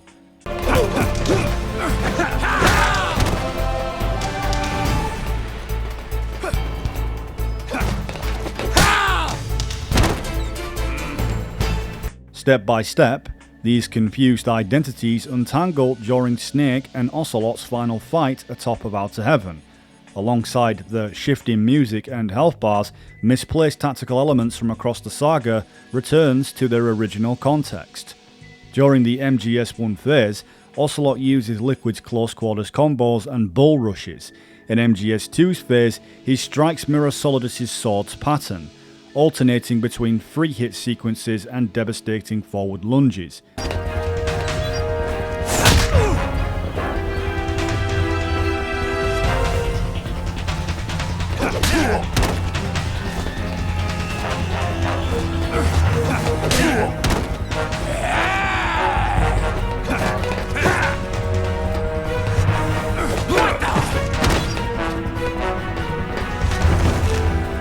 In the Snake Eater phase, Ocelot adopts CQC techniques reminiscent of Naked Snake's duel with the boss. Yet, as Ocelot admits, he and Snake, they are not yet free, describing Ocelot's fading Liquid persona as Snake beating Liquid out of him, but the clarity Ocelot gains owes more to MGS4's structural defragmentation than physical combat.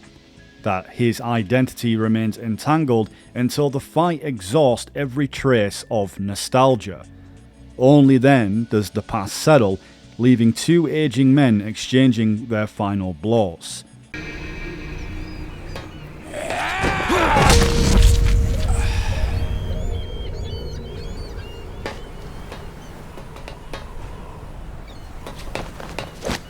Defeated, Ocelot explains MGS4's structure to Snake between Liquid's doppelganger. The ambiguity of this phrase, his, makes the line resonate. Liquid resisted the Patriots, and after his death, Ocelot inherited both his identity and his role.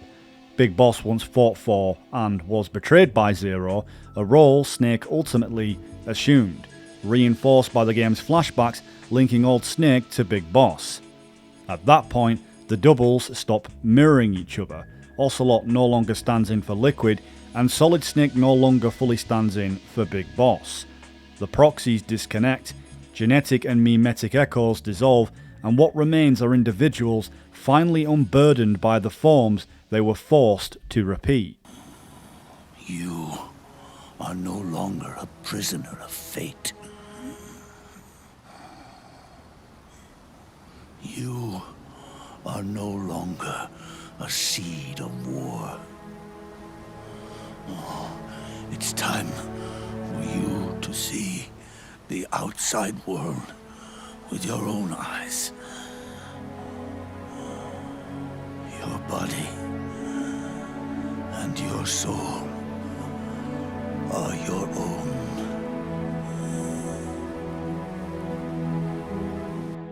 Defragmentation doesn't stop with Snake and Ocelot, it reaches the rest of the cast. The epilogue, Naked Sin, gathers the spirit of 3 previous titles and releases them from that familiar aftertaste of hollow victory.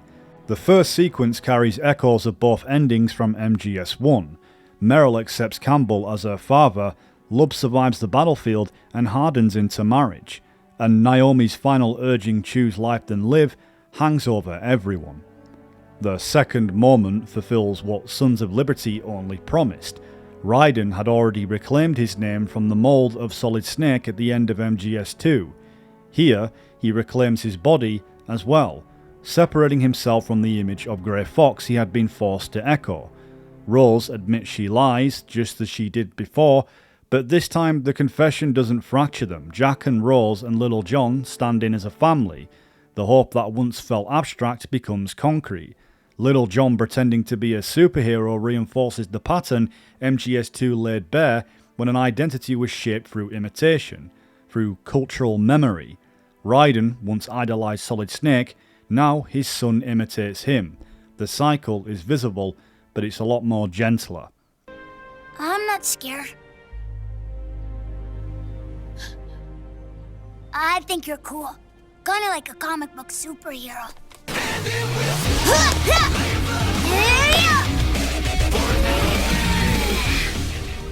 The third sequence returns to the spirit of Snake Eater, but with a difference. As Solid Snake still occupies Big Boss's shadow, he stands over an empty grave the way Naked Snake once stood over the bosses, both honouring mentors they killed under Zero's direction. When Snake says, "Our time has ended, our war is over," he speaks not only for himself, but for the structure that created him. The scene fuses 2 of MGS3's defining images, the salute and the execution. When Snake appears ready to turn the gun on himself in a field of white flowers, only Big Boss's arrival interrupts that end. Just as Raiden in MGS2 required the real Solid Snake to step out from myth, Snake now requires the real Big Boss to step out from memory to be cleared of all of his nightmares. Big Boss performs the final act of defragmentation, as Ocelot mentions. He takes Zero, the man, and the idea back to nothing, and by doing that, he removes the premise that allowed the saga to endlessly recombine its own history. Zero and Big Boss were the foundation. Remove that foundation, and repetition loses its anchor over the entire series. The game confirms this by revisiting its first flashback image, Big Boss saluting the boss's grave, but now the memory attaches to the right man. Snake no longer stands in for his father. The proxy dissolves. The weight of inherited mistakes lifts. A series is recognised by how faithfully it obeys the rules it's established, like a number of following an algorithm, and when it follows those rules we recognise it. When it breaks them, we question it. Over time, obedience to those rules becomes habit, not just for the creators, but for the audience. The demand for continuation becomes its own pattern. The consumer begins to expect repetition to find comfort in it, to become shaped by it. On a more personal level, sense speaks to a stagnation, a creative rut. Patterns that once defined you begin to confine you, is the sentiment we get with Hideo Kojima. Habits clarify identity, but if they aren't challenged, they harden, and growth is the only thing that requires turning outward, breaking that loop deliberately. Iteration gives the illusion of forward motion while keeping you in place. Freedom isn't the acceleration within the cycle, it's simply stepping outside of it, a return to this neutrality, the uncarved block, receptive and simple and unshaped by repetition. The cycle never disappears entirely, history repeats itself, but patterns don't vanish, but they can be redirected with self-awareness. They can evolve rather than repeat. It's in this increasingly meta phase of Metal Gear Solid the same lessons the boss gave to Big Boss and that he in turn passed down to Solid Snake settle fully by the end of MGS4. The myth of the living legend collapses under the weight of its own construction. Old Snake's final mission feels like another operation and another test of endurance, the ravages of accelerated time, the humiliation of obsolescence, the quiet panic of feeling your body fail before your will does. By MGS4, Snake isn't completing a task, he's honouring the commitments long after the world has moved past him. The game reads at times like half poem and half record, a document of strain, Kojima finishing what he started even as it exhausts him. But it circles back to the idea of sense, the secret mechanic, that operative undercurrent running through MGS4, of the obscurity that isn't there to outsmart the audience or to showcase its cleverness. In this increasingly meta phase of Metal Gear Solid, the same lessons the boss taught Big Boss, who in turn passed them on to Solid Snake, comes full circle by MGS4. These same lessons, this same sense of disillusionment with the grim reality behind the meme of being a living legend, are Kojima's attempt of parting wisdom for whoever will inevitably follow him as series director. The struggle of Old Snake to finish his mission and honour his commitments is the ravages of time, the pain of age, the sudden awareness of his mortality and obsolescence. Snake's final mission operates as this poem of what it meant for Kojima to direct this series one last time, and at the centre of it all is MGS4's theme, Sense. The game's obscure design isn't meant to outwit the audience or prove Kojima's brilliance, but it exists to embody a simple truth. Life is a series of events known only to the person living it. This connects directly to why MGS4 functions as Kojima's monument. The game's layered themes and parallel programming is deliberate complexity all serve one purpose, to warn the next generation that no matter what we accomplish, no matter what we feel, parts of us cannot be inherited. They can only be witnessed briefly before they disappear. Metal Gear is what MGS4 suggests, meaning becoming a legend, watching that legend become obsolete, then seeing all meaning dissolve into digital format. The resolve required isn't creative, it's existential. You must overcome your own frailty, your mortality, your emotional exhaustion, all while fighting to keep peace with an exponentially evolving technology-driven world. This is what Kojima leaves behind as warning. If anyone follows him, this is what awaits, if anyone can even follow him at all. MGS4 stands as one of the most laboured over detailed obsessed entries in the series, but it's also Kojima's most personal and fourth wall breaking work. Snake's tale could have ended as pure self-annihilation, a soldier accepting his mortality and then fading away. But instead Kojima grants him a reprieve, a chance to live briefly as just a man. This feels like a wish fulfillment, a glimpse of the freedom Kojima hoped to find after MGS. But the game reminds us of the darker truth, that Snake was destined for execution by the nation he protected, betrayed by every system he served. Only through the efforts of Kojima Production and David Hayter's own determination to see Snake's story through did he gain a future at all, however limited. By its conclusion, MGS4 reveals itself as something other than self-annihilation. It's about allowing something to die in its own time, and through that death achieve transformation. One version of the self dissolves so another can emerge. Death and dying become necessary elements of living fully, and when that natural cycle breaks, when the mortality gives way to the undead immortality of the franchises that refuse to end, the themes Kojima explores here become even more urgent. These ideas would echo throughout every game he made afterward. When the body dies, the soul persists. The dead and the living remain connected. MGS4's world satirizes a reality where everything is monitored, rendered visible, subjected to control under neoliberal open information systems. Meanwhile, the invisible plane of the mind and senses rot in secret, unobserved. MGS4 itself represents a conceptual space outside the system's reach. What happens there exists like a Pandora's box, unknowable to everyone except the person experiencing it. This narrative of MGS4 pioneered reaches its final evolution here. It becomes a game that resists collective and understanding past a certain threshold. Its very existence depends entirely on individual perception. Whatever MGS4 is to you, that version exists only in your experience. No one else can access it. No one else has lived through it in the way that you did. And looking into this deep-watered reflection is something that cannot be inherited or passed on. It becomes, instead, your own individual sense and will. Metal Gear Solid 4 was a game we wasn't ready for, yet beyond its death lives on as a meme people will gladly inherit and pass on as it has been liberated from the shackles of the PlayStation 3. The very vessel that contained this memory capsule extends into the ever-growing technology to once again pay our respects to the end of the series, no matter how flawed it may be. Like Legends, someone else tells it, someone else remembers it, and everybody passes it on. It's ultimately up to you to decide your choices. So as the perfect closing to Kojima's final message to the fans, here's to you.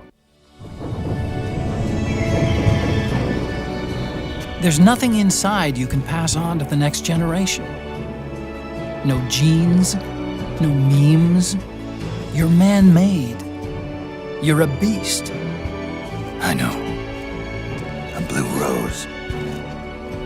There won't be any happy Beauty and the Beast ending for me. What little time I have left will be spent living as a beast. A shadow of the inside. Of the old age. Exactly. That's why you need me. As a witness. A witness? Yeah. Someone on the outside to bear witness to your final days. Someone to pass on your story. Not that I'm the only witness. But I'll remember everything you were and stick with you to the end.